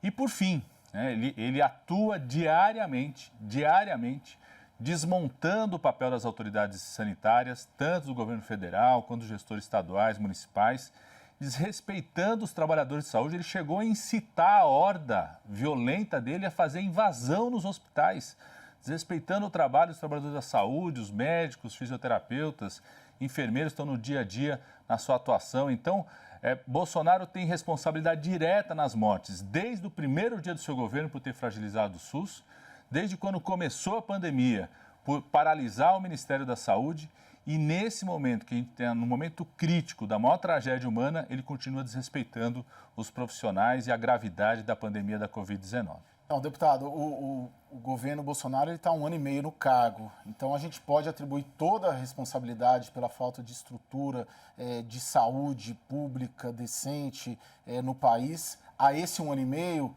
e ignorando que teve governo passado, 2 anos do Michel Temer e 13 anos do PT? Eu atribuo ao governo Bolsonaro o desmonte, a fragilização do SUS desde o primeiro dia do seu governo. Aliás, desde o primeiro dia do seu governo, ele não tinha compromisso com o SUS. Chegou, tanto ele quanto o seu ministro na época, chegaram a questionar a importância de ter um sistema único de saúde e ele, antes de ser presidente da República, como deputado federal ainda, aprovou o congelamento de 20 anos dos recursos da saúde. Se você perguntar para mim, o governo Bolsonaro conseguiu destruir todo o SUS que tinha sido construído antes? Não, felizmente não. Aliás, se tem menos mortes no nosso país, tem uma relação direta com o esforço dos profissionais de saúde, dos gestores municipais, gestores estaduais do Sistema Único de Saúde, aquilo que foi construído ao longo de anos. Se você me perguntar o que foi construído ao longo de anos era o suficiente para que a gente pudesse enfrentar essa pandemia, Também não, pelo contrário. Toda pandemia como essa, não só o SUS, nenhum grande sistema nacional do mundo estava preparado para isso, até Sistema Nacional Público Inglês, Sistema Nacional Público Espanhol, que são muito mais consolidados, tradicionalmente consolidados, sofreram com essa pandemia. Mas Bolsonaro, no momento da pandemia, ele não só ele não faz uma injeção de investimentos, de qualificação do SUS, que seria fundamental ser feito, como ele também não desmonta aquilo que ele destruiu. Um exemplo é o programa Mais Médicos. Bolsonaro tirou do Brasil mais de 9 mil médicos antes de assumir, pelo seu discurso, pelas suas agressões aos médicos que estavam no Mais Médicos. No primeiro semestre de 2019, ele retirou Mais Médicos das cidades, das regiões metropolitanas, exatamente onde começou a pandemia.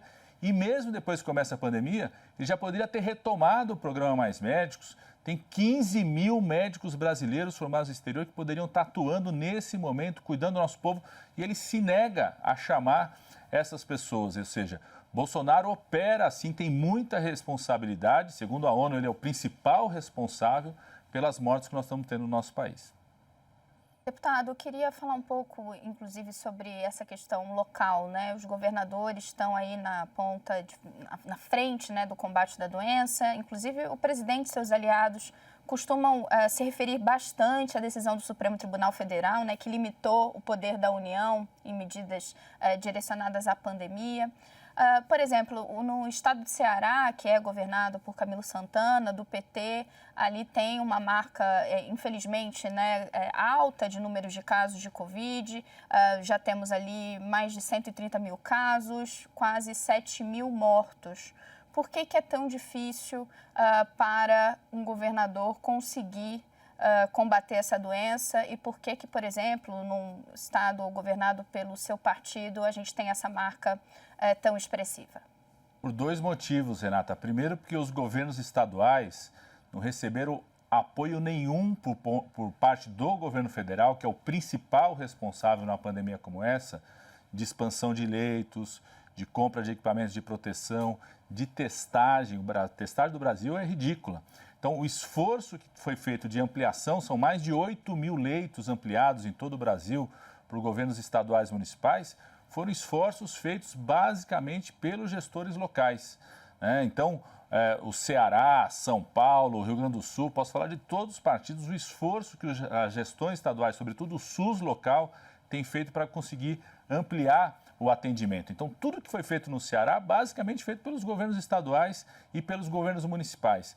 E o segundo, o governo Bolsonaro diariamente tem sido um estimulador para que as medidas de distanciamento físico não possam ser executadas no Brasil. O Brasil nunca conseguiu atingir níveis elevados de distanciamento físico. O Brasil, desde o começo, chegou a variar entre 48% e 50%, está caindo para 40% e agora um processo de reabertura em várias regiões absolutamente irresponsável. Isso por conta do discurso do Bolsonaro, né, a propaganda que ele faz em relação a isso, o quanto ele menospreza, nem máscara ele usava, né? O GDF teve que ter ação na justiça exigindo que ele passasse a usar máscara, né? Mas não só isso, o fato de não garantir condições que outros países fizeram de renda para que as pessoas pudessem ficar em casa, tanto condições para os trabalhadores. O auxílio emergencial demora muito para ser liberado, tem vários obstáculos nessa liberação, como também condições para os pequenos e médios empresários, para que eles tivessem capital de giro, crédito ofertado, condições para que eles pudessem, inclusive, manter as suas atividades, seus empregados, sem ter que colocá-los em risco na reabertura econômica. Então, tem um peso muito grande no papel do governo Bolsonaro em relação a isso. Mesmo assim, os governadores, não só do Ceará, mas do Nordeste, estão dando uma grande demonstração, se comparados à atitude do governo federal, de cuidar das pessoas, não só no esforço da ampliação dos leitos de UTI, dos leitos hospitalares, mas estão fazendo algo que o governo federal não faz, que é apostar num grande exército da saúde que o Brasil tem, que é a chamada atenção primária em saúde. São os agentes comunitários de saúde, as equipes de saúde da família, que o consórcio do Nordeste, os governadores do Nordeste, inclusive, criaram instrumentos para isso, aplicativo, diretriz técnica clara, mecanismos de proteção para que esses trabalhadores possam atuar, que são aqueles que podem visitar as comunidades, mapear quem está em situação de risco, identificar quem precisa de uma internação mais precoce. Né? Essa atuação tem sido muito forte no Nordeste brasileiro e tem um impacto importante na redução de mortes nessa região. Deputada, eu queria só insistir nesse ponto, porque a gente teve a aprovação do auxílio emergencial, o senhor disse que demorou a ser aprovado, mas o fato é que foi aprovado, R$600 por mês, e agora, inclusive, a indicação de uma prorrogação. A gente teve a aprovação da recomposição do Fundo de Participação de Estados e Municípios, né? Teve aquele socorro aos estados que foi aprovado, com transferência de 60 bilhões aos estados e municípios. Também houve um reforço nos recursos que foram transferidos via Ministério da Saúde. Não acaba ficando uma situação confortável também para os governadores de que nada é suficiente, portanto, eles não estão conseguindo ser eficientes no combate da doença porque a União não fez mais? Ô Renata, deixa eu te falar uma coisa. Execução dos recursos que nós aprovamos, ou seja, o Congresso Nacional aprovou no Ministério da Saúde. Nem 30% foi liberado até esse momento, Renata. Ou seja, o Congresso Nacional fez a sua parte, como você falou, aprovou um conjunto de recursos para serem repassados para os estados e municípios e eles não são repassados, né? Foram absolutamente travados por conta dessa morosidade, troca de ministério e também, vamos deixar muito claro, por exemplo, tem uma portaria de liberação de recursos que o governo federal ficou mais de um mês negociando com o chamado Centrão, buscando pegar as bases, mudando os critérios técnicos de liberação dos recursos que haviam sido pactuados na chamada Comissão Tripartite, que junto ao Ministério da Saúde, os governos estaduais e governos municipais. Ou seja, o tempo todo o governo federal operou para travar os recursos que os estados e municípios deveriam ter para executar suas ações.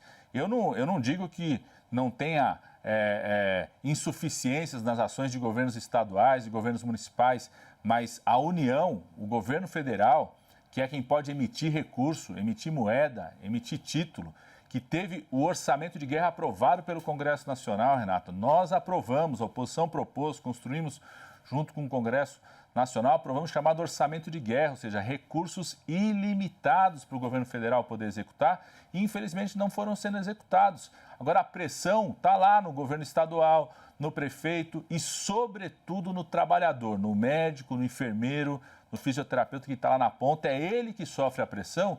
E eu fico imaginando, Renato, inclusive, os médicos, enfermeiros, fisioterapeutas, técnicos de enfermagem que ficam 24 horas de plantão, chegam em casa e assistem essas lives do presidente da República desprezando a situação das pessoas, desprezando a gravidade da Covid-19, incitando as pessoas para fazerem invasões nos hospitais, ou seja, tem uma responsabilidade muito clara nessa maior tragédia humana que o Brasil está vivendo, que é a postura do presidente Bolsonaro.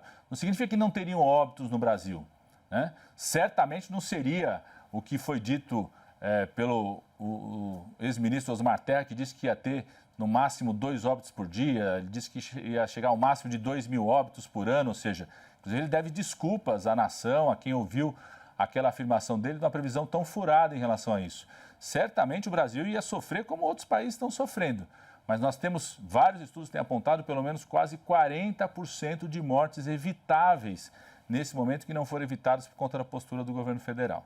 Deputado, o que nos leva a crer que se fosse o PT no poder, a postura, os resultados seriam distintos, uma vez que, mesmo na era petista ali, a gente teve alguns surtos ali de questões históricas no Brasil, coloca a dengue, e o Brasil até hoje também não conseguiu sair da dengue, tiveram ali caso do Zika vírus, enfim, o que nos leva a crer se lá atrás, inclusive quando o senhor era ministro, tivemos alguns casos muito fortes de até menores comparativamente em relação ao coronavírus, que o Brasil não conseguiu atravessar.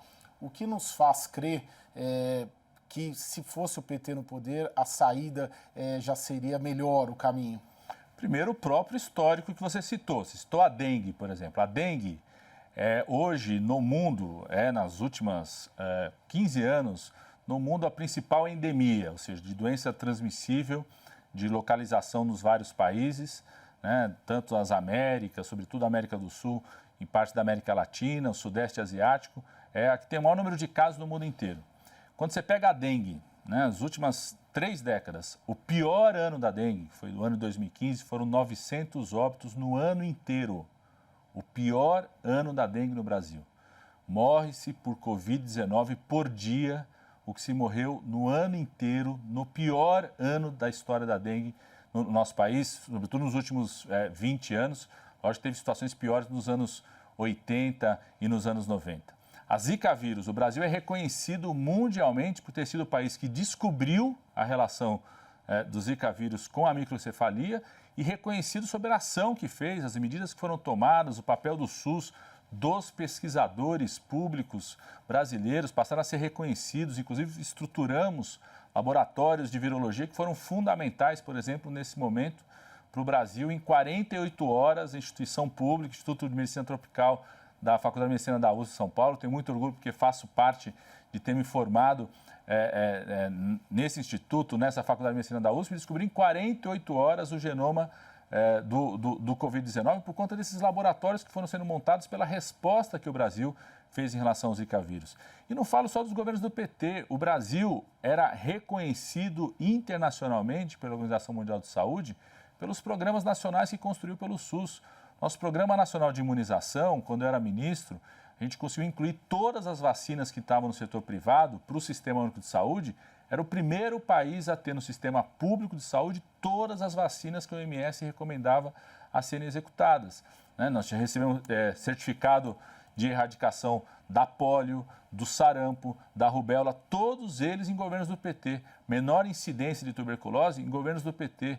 Malária, a malária chegou, eu me formei médico, me formei como infectologista nos anos 90, e assim que terminei a minha formação aqui em São Paulo, na USP, fui coordenar o núcleo da USP no meio da região amazônica. Por que a gente montou o núcleo naquela época? Porque o Brasil ia chegar a 1 milhão de casos de malária por ano, final dos anos 90. Ao longo dos governos do PT, nós fomos reduzindo ano a ano, com o plano de intensificação das ações de controle de malária, chegamos em torno de 200 mil no período da minha gestão, e sendo reconhecido mundialmente esse esforço de redução do nosso país. Então, o histórico de enfrentamento do SUS às epidemias, o Brasil sempre foi exemplo no histórico de enfrentamento. Hoje, o Brasil, ao contrário, é o exemplo de erro, de tudo errado. O que sai na imprensa internacional, vocês são empresa internacional, sabem disso também, o que sai é exatamente o contrário, de que o Brasil é um dos piores, se não o pior, é um dos piores exemplos de condução e de resposta à Covid-19 nesse momento. Deputado, eu queria retomar um ponto da sua fala há pouco, que me chamou a atenção e eu acho importante esclarecer. O senhor falou de estudos que indicariam ali que 40% das mortes no Brasil seriam evitáveis não fosse o presidente Jair Bolsonaro. Gostaria que o senhor explicasse melhor, com base no que o senhor faz essa afirmação, e se isso não é uma projeção assim, baseada muito no chute, porque nós estamos falando de uma pandemia que tem muitas incertezas, muitas variáveis e, claro, ações locais determinadas por governadores e também por prefeitos. Não, eu em geral, viu, Renata, chutar só no futebol chuto bem, com a direita e com a esquerda, tá certo? Quando eu falo sobre situação de saúde pública, eu busco me basear em estudos e não projeções que sejam chutes. Eu falei de estudos que variam de 35% a 40% de chamadas de mortes evitáveis hoje em relação à Covid-19, e o principal responsável disso, aí quem diz é o próprio relatório de Direitos Humanos da Organização das Nações Unidas, classifica Bolsonaro como responsável pela situação, a fragilização do SUS, né, e pelas mortes que podem acontecer na resposta à Covid-19. E por que são chamadas mortes evitáveis? Né? Porque são situações... Pegar um exemplo muito concreto. Foi feito um estudo em relação à mortalidade das UTIs. Mortalidade na UTI no setor privado é metade do que a mortalidade por Covid-19 no setor público.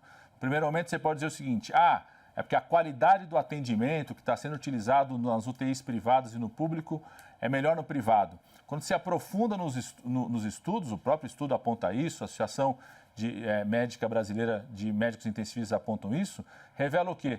Não é que chega no público, chega na UTI no público o paciente numa situação mais grave, tanto pelo indicador de gravidade, que é um indicador SOF que a gente chama, que pega um conjunto de dados clínicos de gravidade, ou o percentual de necessidade de ventilação mecânica é quase o dobro do privado. Por quê? Porque são pacientes que estão demorando mais para chegar, porque não tem expansão suficiente de leitos de UTI. Dos 8 mil leitos de UTI abertos, há um mês atrás, o dado apresentado pelo Ministério da Saúde, o Ministério da Saúde tinha contribuído de forma concreta em torno de 890 leitos só, dos mais de 8 mil leitos abertos de UTI. Ou seja, não tem uma ação efetiva de apoio à ampliação do Sistema Único de Saúde por parte do governo federal, e o presidente Bolsonaro tem responsabilidade direta sobre isso, pelas suas atitudes, sobretudo quando ele troca os ministros. Isso é responsabilidade direta dele. A troca de ministros, a paralisação do Ministério da Saúde, agora a ocupação militar do Ministério da Saúde é responsabilidade direta do presidente Bolsonaro. A não execução dos recursos é responsabilidade direta. Isso faz com que o SUS esteja mais frágil para enfrentar a Covid-19 e reduzir, nesse sentido, as mortes. Isso sem contar outros estudos que mostram que as frases, os discursos de Bolsonaro, vários estudos qualitativos têm apontado isso, os discursos, as falas de Bolsonaro menosprezando a Covid-19, estimulando as pessoas a saírem sem máscara, estimulando agora o uso de medicações que não têm eficácia garantida, tem tido um impacto na reação e na atitude das pessoas, sobretudo na sua base eleitoral, nas cidades onde ele recebeu o maior número de votos, inclusive, que faz com que as pessoas se arrisquem mais à Covid-19. Vários estudos têm apontado isso, inclusive alguns deles mostrando a evolução das frases com o aumento de mortes no nosso país. Deputado, fazer uma conjectura aqui. Se fosse o PT, ganhou a eleição em 2018, veio essa pandemia, vamos supor que o senhor estivesse novamente ali no Ministério da Saúde, Fernando Haddad presidente, o que teria sido feito diferente? Isolamento total, lockdown, fechamento das pessoas dentro de casa, o que vocês teriam feito diferente caso tivessem ganho a eleição em 2018? Em primeiro lugar, tenho certeza absoluta que o professor Fernando Haddad, a primeira coisa, ele iria ouvir os especialistas e as orientações da Organização Mundial de Saúde. Ou seja, seguir o conjunto de recomendações apontadas pelos especialistas. Ouvir a ciência, que é o que qualquer grande líder mundial no país fez. Até o Trump, que desrespeita o tempo todo, constituiu um painel de especialistas no espaço da Casa Branca que faz um conjunto de recomendações. Segundo, ia fortalecer o Sistema Único de Saúde, apostar nesse fortalecimento, apoiar os estados e municípios, jogar junto com os estados e municípios, com secretários estaduais e municipais de saúde, não gerar disputa como faz hoje. Terceiro, ia estabelecer uma coordenação nacional para medidas que são específicas para cada região. Eu tenho, inclusive, um projeto de lei que chama Protege Brasil, em Defesa da Vida, que busca estabelecer critérios em relação ao distanciamento. Você não precisa ter um lockdown no país inteiro, porque o Brasil é muito diverso. A evolução da pandemia é diferente região por região. O governo federal foi omisso em relação a isso, nem construiu orientação às regiões, aos governos estaduais, quando que tinha que ampliar o distanciamento físico, quando poderia reabrir, E, pelo contrário, disputou permanentemente com os governos locais nas medidas que foram tomadas. Então, o Brasil precisa ter regras, critérios que é por cada uma região. Mesmo um estado, ele não é único. Mesmo pega o estado de Sergipe, que é o menor estado do ponto de vista territorial, mesmo o estado de Sergipe, a evolução da pandemia não é única no estado inteiro. Então, você precisa ter regras. Nós temos mais de 400 regiões de saúde. O governo nacional precisaria ter coordenado um conjunto de ações com critérios que podem ser utilizados em cada uma das regiões. Em alguns lugares, como vários países fizeram, isso é muito importante, Caio. Os países que mais sofreram, que tiveram o maior número de casos da Covid-19, em geral, eles conseguiram controlar o crescimento da pandemia até o dia 50, a partir de um certo número de crescimento de casos. Alguns países, como a Espanha, conseguiu controlar a partir do dia 30 já, Reino Unido entre o dia 30 e o dia 40, porque tomaram medidas efetivas no começo. Certamente, em alguns lugares, a gente deveria ter feito o tranca-tudo, em algumas regiões desde o começo, atingindo percentuais mais elevados de distanciamento físico em algumas regiões, que em nenhum momento o governo federal fez. E a outra coisa, ajudaria a renda das pessoas e a renda dos pequenos e médios empresários. Bolsonaro chegou a destinar mais de destinou bilhões, né? Bilhões para os banqueiros, bilhões para as grandes empresas, destinou recursos para as empresas aéreas, né? E foi lento, criou obstáculos para destinar recursos para as pessoas que mais precisam e para os pequenos e médios empresários. Então, garantir renda, garantir crédito, capital de giro para os pequenos, médios empresários, para a população que mais precisa, seria uma medida, com certeza, de largada já por parte do governo Fernando Haddad, como acontece em outros países do mundo. Essa mensagem, sem entrar no mérito aqui da forma como o presidente Jair Bolsonaro colocava no começo, a mensagem, sem entrar no mérito da forma, mas entrando no mérito do conteúdo. O conteúdo era basicamente que o país não podia parar em razão da pandemia do coronavírus. Isso ele começou a falar lá atrás e hoje a gente vê o debate colocado, né? A maioria dos governadores, dos prefeitos querendo abrir a economia. De certa maneira, o senhor não avalia que hoje governadores e prefeitos compram um pouco essa tese que o presidente Jair Bolsonaro vendia lá atrás, no começo da pandemia, de que o país não pode parar, a economia não pode parar em razão da pandemia? Primeiro que essa tese, né, de que o país não pode parar é muito parecido, inclusive o vídeo que o governo federal chegou a fazer, depois interrompeu, porque nós entramos na justiça, é muito parecido com Milão não pode parar, né? E a gente viu o que aconteceu com a Itália e vimos o que aconteceu com vários países que não pararam não garantiram o seu distanciamento físico. O Bolsonaro, desde o começo, quis criar uma dicotomia entre salvar vidas e salvar a economia. Qual que é a grande vantagem que o Brasil tem em relação aos demais países do hemisfério norte? É que como a gente tem um outono e inverno depois, a gente tem como aprender com os erros e acertos dos países do hemisfério norte. Todos os países que seguiram essa dicotomia de Bolsonaro, da vida contra a economia, não só tiveram muitas mortes, como a própria ocorrência de muitas mortes geraram colapso do sistema de saúde e pararam a economia. Então, o Brasil precisa cuidar das duas coisas juntos. Não existe recuperação econômica no contexto da pandemia sem que um país possa mostrar para o mundo que ele tem condições de salvar a vida, tem condições de controle sanitário. O Brasil não vai conseguir recuperar investimento internacional enquanto não tiver claro que o Brasil tem condições de responder à pandemia, controlar, que a gente não vai ter colapsos no sistema de saúde. Bolsonaro, desde o começo, teve essa postura e, infelizmente, vários governadores começam a tomar essa postura também. A impressão, inclusive, que eu tenho, Caio, é pior ainda, é que vários governadores que, no começo da pandemia, como ela atingia a classe alta, atingiu o entorno desses governadores, os seus médicos, os hospitais que eles frequentam, tiveram uma postura mais firme de defesa da vida no primeiro momento. Quando você estabiliza essa situação na classe alta, que tem mais condições de fazer o isolamento e que os hospitais privados conseguem se reorganizar mais rapidamente e a pandemia avança para a periferia, para o povo mais pobre, para os negros e negras desse país, para o interior agora, para os povos indígenas, parece que vários desses governadores largaram a mão, né? Resolveram se submeter à lógica do lucro, à lógica da reabertura das atividades econômicas. Só isso justifica, por exemplo, você ter lugar que abre shopping e não abre parque. Como é que se explica que se autoriza a abertura de um local fechado, como shopping, né, e não se autoriza locais abertos, como parque? Né? Certamente porque um rende lucro e o outro é um espaço público que não rende lucro. Deputado, o senhor falava há pouco da necessidade do governo federal coordenar esforços, especialmente no momento de pandemia. Nesse contexto, a decisão do Supremo Tribunal Federal foi, então, equivocada de tirar poder da União nesse sentido? Pelo contrário, né? Eu acho que é importante as pessoas lerem o conjunto da decisão do Supremo Tribunal Federal, porque ele apenas afirma, né, reafirma a competência de estados e municípios para o conjunto de decisões sobre circulação das pessoas no território, atividades econômicas, mas em nenhum momento ele retira papel e responsabilidade do governo federal.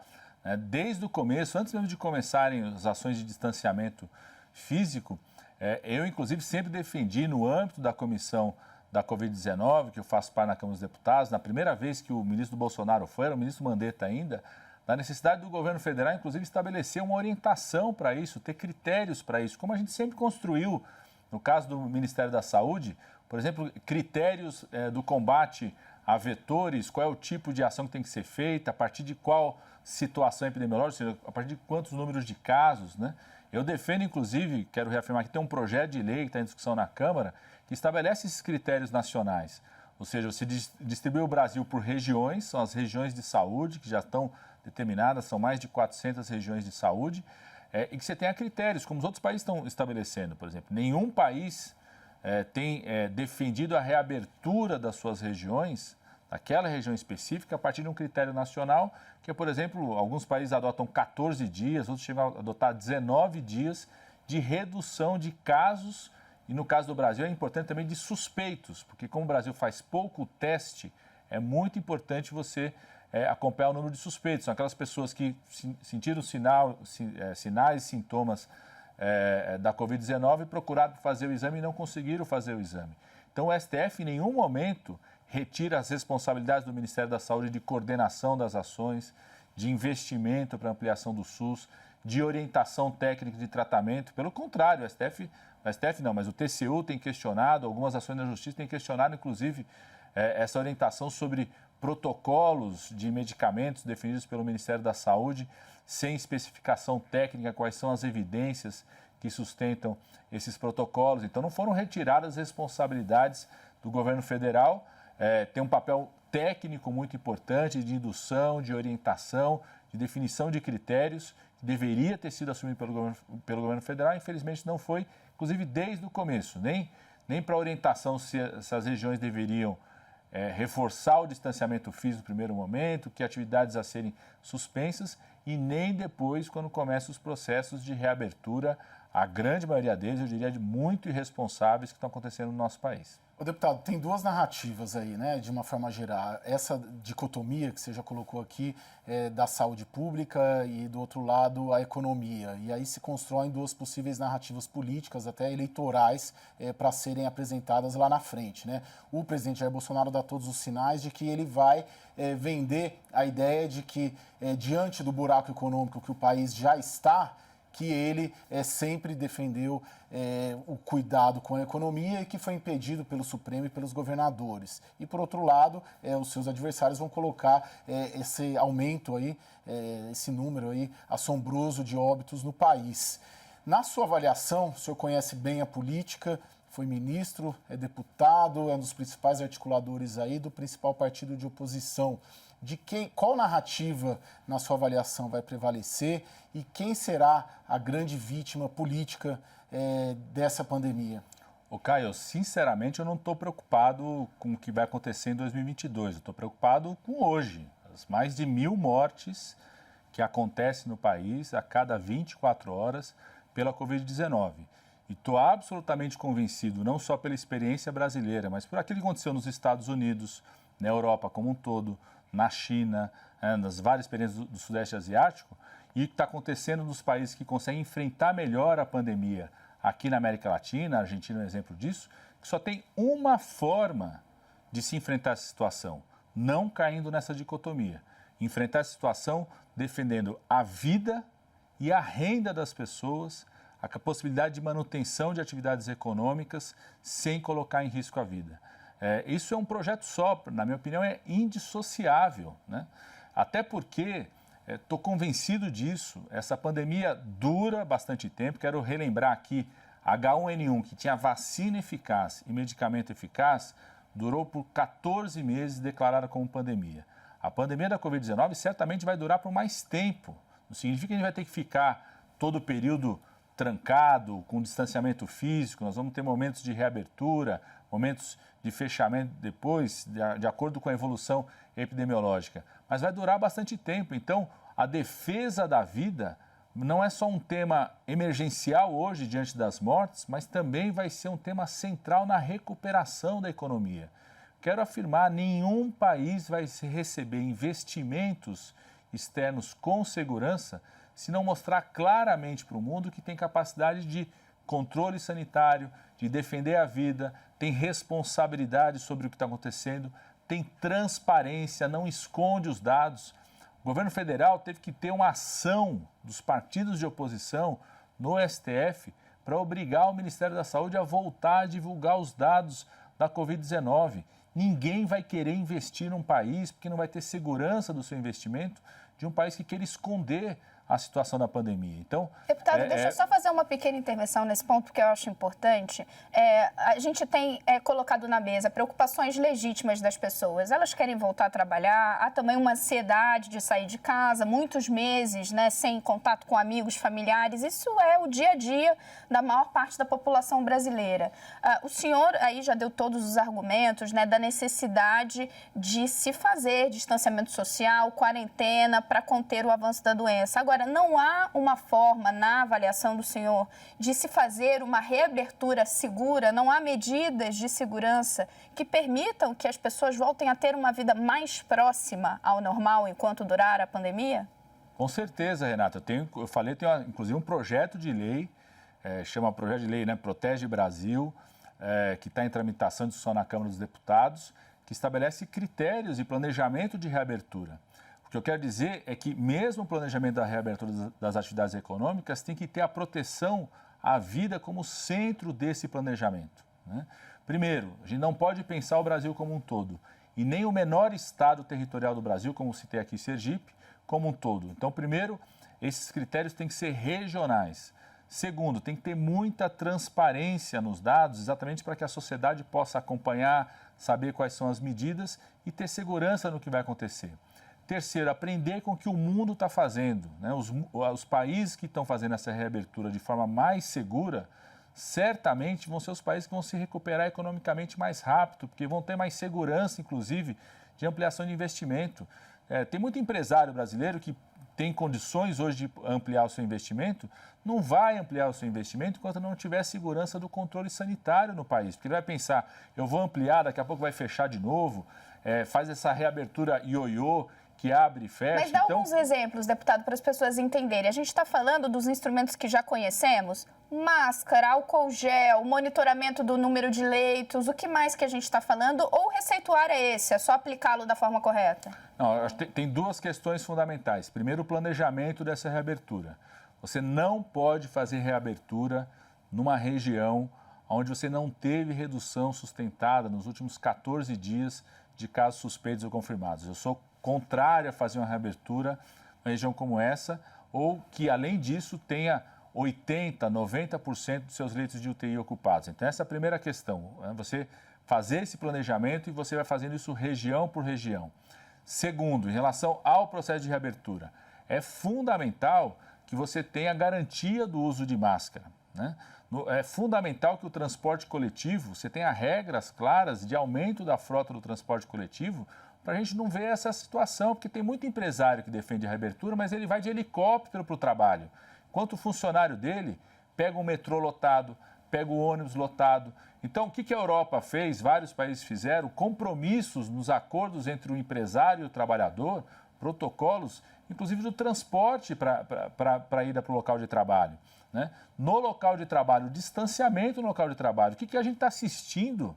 A gente está vendo as imagens do que está acontecendo em bares e restaurantes no nosso país. Alguém realmente acredita, né, que não estamos colocando não só as pessoas que vão lá consumir, mas sobretudo os trabalhadores que estão lá sob risco, no que nós estamos assistindo nos bares e restaurantes do país. Então tem que ter protocolos claros da abertura de bar e restaurante. Você tem que priorizar a abertura no local aberto primeiro, né, não no local fechado, distanciamento entre as mesas. Ou nós fazemos isso, ou a gente nunca vai ter segurança para construir um novo normal. Nem acredito que a gente vai voltar ao normal que era antes, Renato. Esse é um debate que todo mundo tem feito, mas um novo normal onde a gente possa recuperar, retomar as atividades econômicas com segurança. Enquanto isso, o Estado brasileiro, que o mundo inteiro tem feito isso, tem que assumir responsabilidade de garantir renda das pessoas, crédito e capital de giro para o pequeno e médio empresário, para se suportar essa reabertura mais planejada, sem colocar a vida em risco, como está acontecendo no Brasil. Deputado, vou reformular minha pergunta aqui sobre política. O senhor avalia que o presidente Jair Bolsonaro será punido nas urnas pelo seu desempenho na pandemia?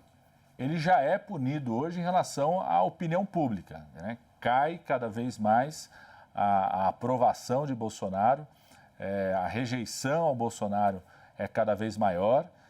E não tenho dúvida nenhuma que com o aprofundamento não só da crise sanitária, da maior tragédia humana que a gente já vive, mas como eu estou convencido que não existe recuperação econômica de um país sem um compromisso claro de defesa da vida, ninguém vai querer investir no Brasil se não tiver clareza que a gente tem controle sanitário, que a gente tem capacidade de enfrentar a pandemia, que não vai ter que fazer trancar tudo em outros momentos quando se tem colapso do sistema de saúde. Não existe recuperação econômica e eu diria que vai aprofundar a piora da avaliação do governo Bolsonaro. Então, agora, na avaliação dele, cresce o ruim e péssimo, mas o ótimo e bom fica estável ali naqueles 33, 30, 35%. O ótimo e bom dele é estável, é o mesmo número de antes da pandemia. O ruim e péssimo cresceu, o regular é mais ou menos estável. Não é isso? Não, tem várias pesquisas, né? Tem várias pesquisas que mostram redução de ótimo e bom, né? Aumento de regular. Quando você questiona, né, alguns pontos sobre a postura de Bolsonaro diante da pandemia, aumenta cada vez mais a avaliação negativa. E eu diria, vai aprofundar essa avaliação negativa, porque Bolsonaro está tentando vender para uma parte da população brasileira de que ele precisa retomar as atividades, tem que segurar os recursos da área da saúde, tem que voltar, está começando a defender, inclusive, medidas de ajuste fiscal, porque é isso que vai recuperar a economia brasileira. Eu diria, vai aprofundar a crise econômica, vai aprofundar a piora econômica, sobretudo sobre a população mais pobre. Eu diria que isso vai aprofundar a reação, né, a rejeição ao governo Bolsonaro. Deputado, o governo federal anunciou recentemente um acordo com a AstraZeneca e a Universidade de Oxford para uma encomenda de uma leva ali significativa de vacinas. Essa vacina ainda está em teste, mas já está numa fase mais avançada. Uma primeira leva de 30 milhões de doses e um compromisso de compra ali de 70 milhões de doses, caso essa vacina tenha sucesso. Se tudo der certo, começa a vacina a chegar no país em dezembro. O governo federal acertou nesse caso de se antecipar e já garantir a doses dessa vacina?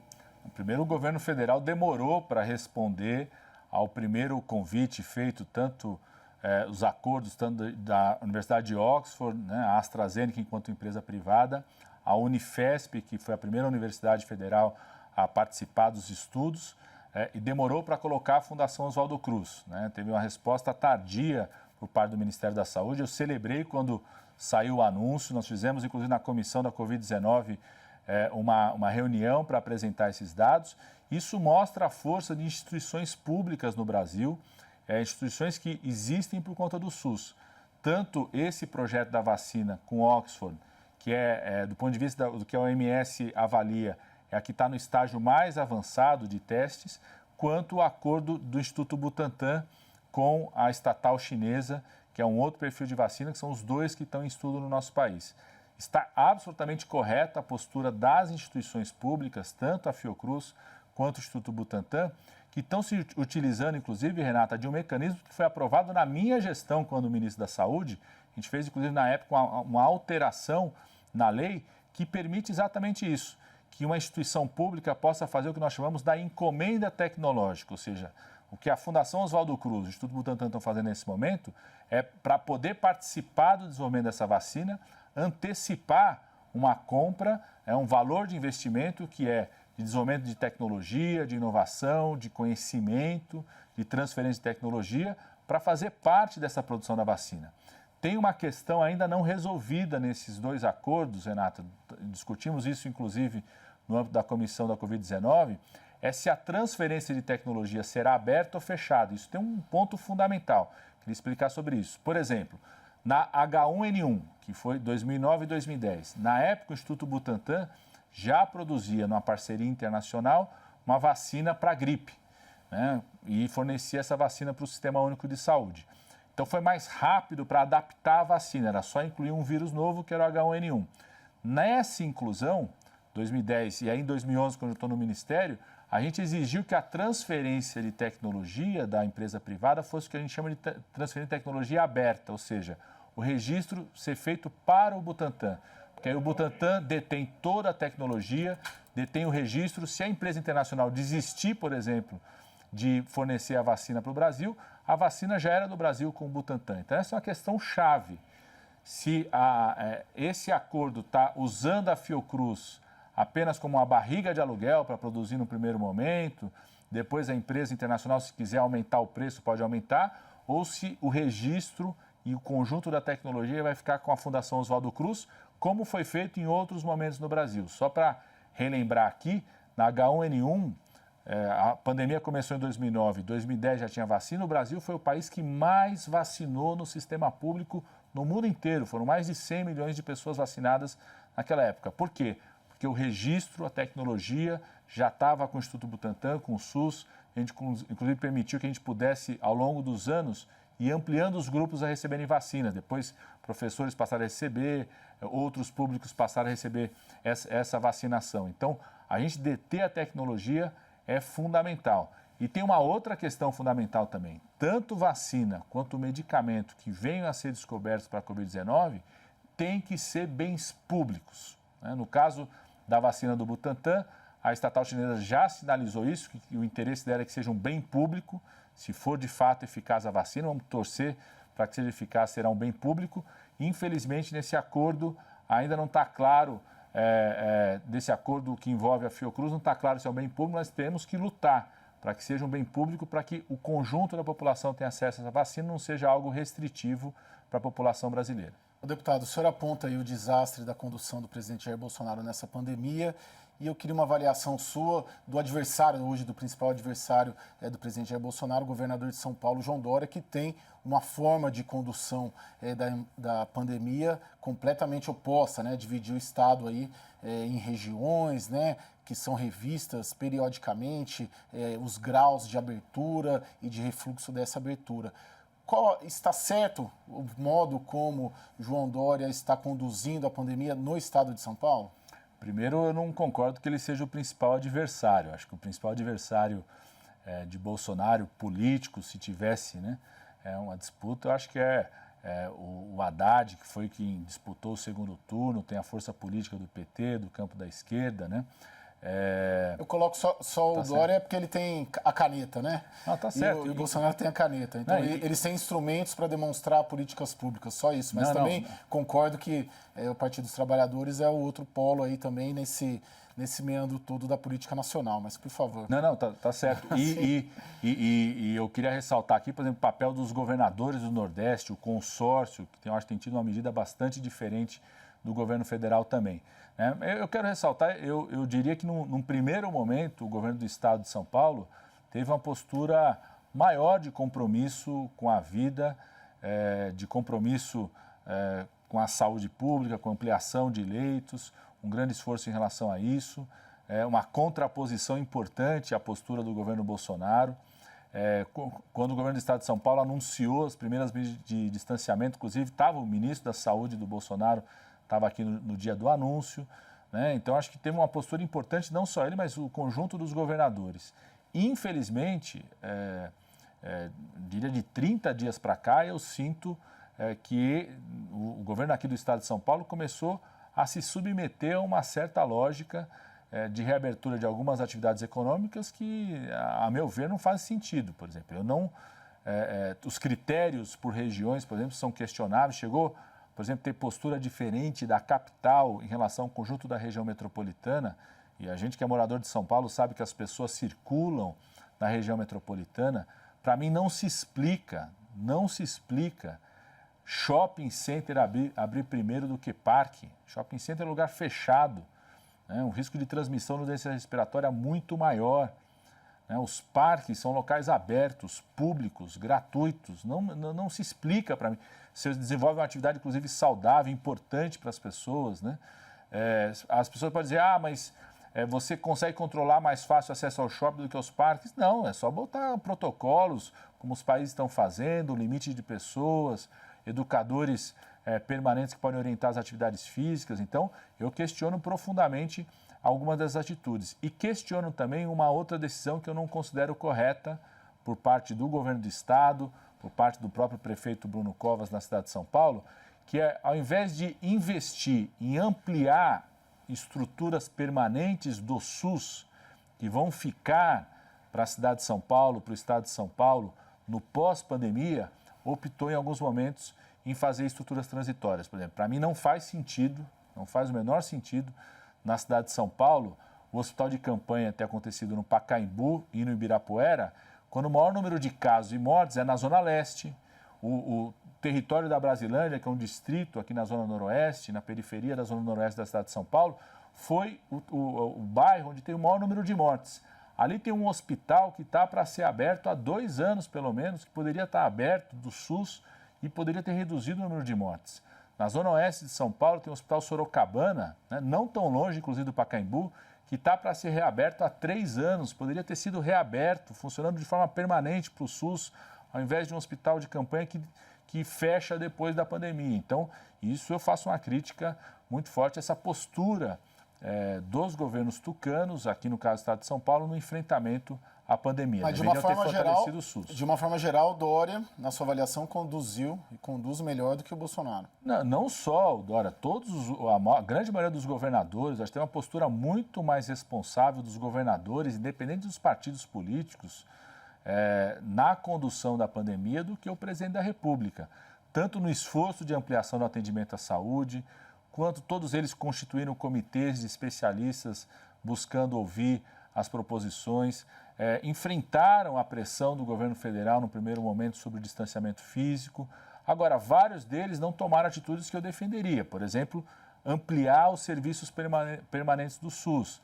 Eu defendo que para a realidade brasileira, sobretudo das grandes cidades, onde uma parte importante da população moram 5 pessoas na mesma casa, o Brasil tinha que ter sido mais ofensivo, e aí são os governos estaduais e municipais, em criar formas de acolhimento das pessoas. O que o Reino Unido fez, a Espanha fez, por exemplo, com a rede hoteleira? Requisitou toda a rede hoteleira que está vazia. Você anda aqui na cidade de São Paulo, você vai ver hotel vazio, né? Vazio, com gente na calçada morando, sendo submetido ao risco da Covid-19.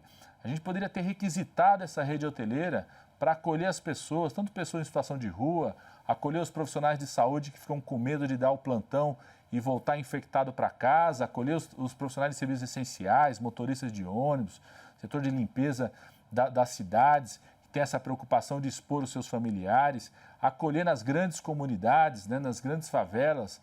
Os agentes comunitários de saúde têm mapeado quem são os cardiopatas, quem são as pessoas que têm doença pulmonar, mapear essas pessoas, acolher separado, ou nos equipamentos públicos, nas escolas, nos céus dessas próprias comunidades, ou nessa rede hoteleira, para a gente criar uma interrupção nessa progressão da pandemia na população mais pobre.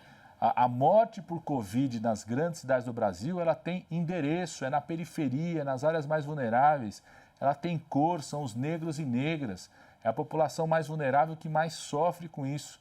E eu diria que teve pouca ação por parte dos governos tucanos aqui em São Paulo em relação a isso. Deputado, nós temos hoje um presidente da República com Covid-19. O presidente anunciou não só os sintomas e depois a confirmação do resultado positivo para a doença e anunciou que estava tomando hidroxicloroquina com azitromicina, esse protocolo que, inclusive, ele defende desde muito cedo na pandemia, né? O uso, ele mesmo reconhece que não há a eficácia comprovada. O senhor já deu indicação aqui na nossa conversa que discorda, né, dessa postura.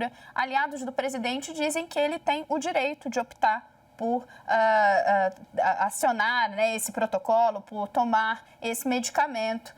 Gostaria de ouvir o senhor, por que o senhor discorda? Renata, primeiro, né, até nisso o Bolsonaro tenta copiar o Trump, né? O primeiro dos líderes mundiais mais importantes, o primeiro a falar da cloroquina foi o Trump.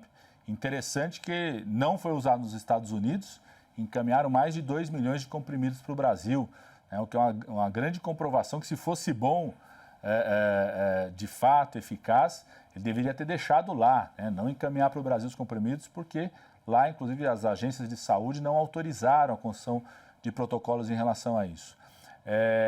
Eu sou, desde o começo, sou defensor que a gente precisa analisar, de fato, o que pode ser a cloroquina nas mais variadas formas, né? Já tem vários estudos que apontam no uso dos pacientes internados, ela não teve eficácia, muito pelo contrário, teve mais eventos adversos. Tem estudos in vitro, laboratoriais, que mostram que certamente ela deve ter um resultado muito baixo, mas eu desde o começo até defendia que os vários estudos que estão acontecendo em relação ao uso precoce da cloroquina, que continuassem, vários deles continuam, para a gente saber os resultados desses estudos, se de fato tem alguma eficácia. Até onde eu vi todos os estudos, nenhum deles mostrou eficácia. Quando você faz um estudo controlado, né, comparando entre o uso ou não uso, e na grande maioria deles mostrou maior evento adverso. Então, para mim, isso não é um Fla-Flu, não é um Corinthians e Palmeiras. Para mim, o que tem que guiar essa decisão é a ciência. E por que é tão importante que a ciência guie essa decisão, Renata? Porque uma coisa é uma pessoa falar assim, eu vou tomar cloroquina, eu vou lá e tomo. Ou um médico falar assim, eu quero prescrever. Ele está tomando uma atitude que é individual dele. Ele que se responsabiliza por o que pode acontecer com ele, com o que pode acontecer de errado, os cuidados que ele vem a tomar. Outra coisa, quando isso é uma decisão de governo. Por quê? Porque isso significa investir o dinheiro de quem está nos assistindo, do contribuinte, que vem dos impostos que a gente paga. Ou seja, você autorizar um governo tomar uma decisão, investir dinheiro em algo que não tem eficácia, é de fato uma irregularidade administrativa. E tenho certeza absoluta, o TCU já vem cobrando o Ministério da Saúde para justificar em relação a isso.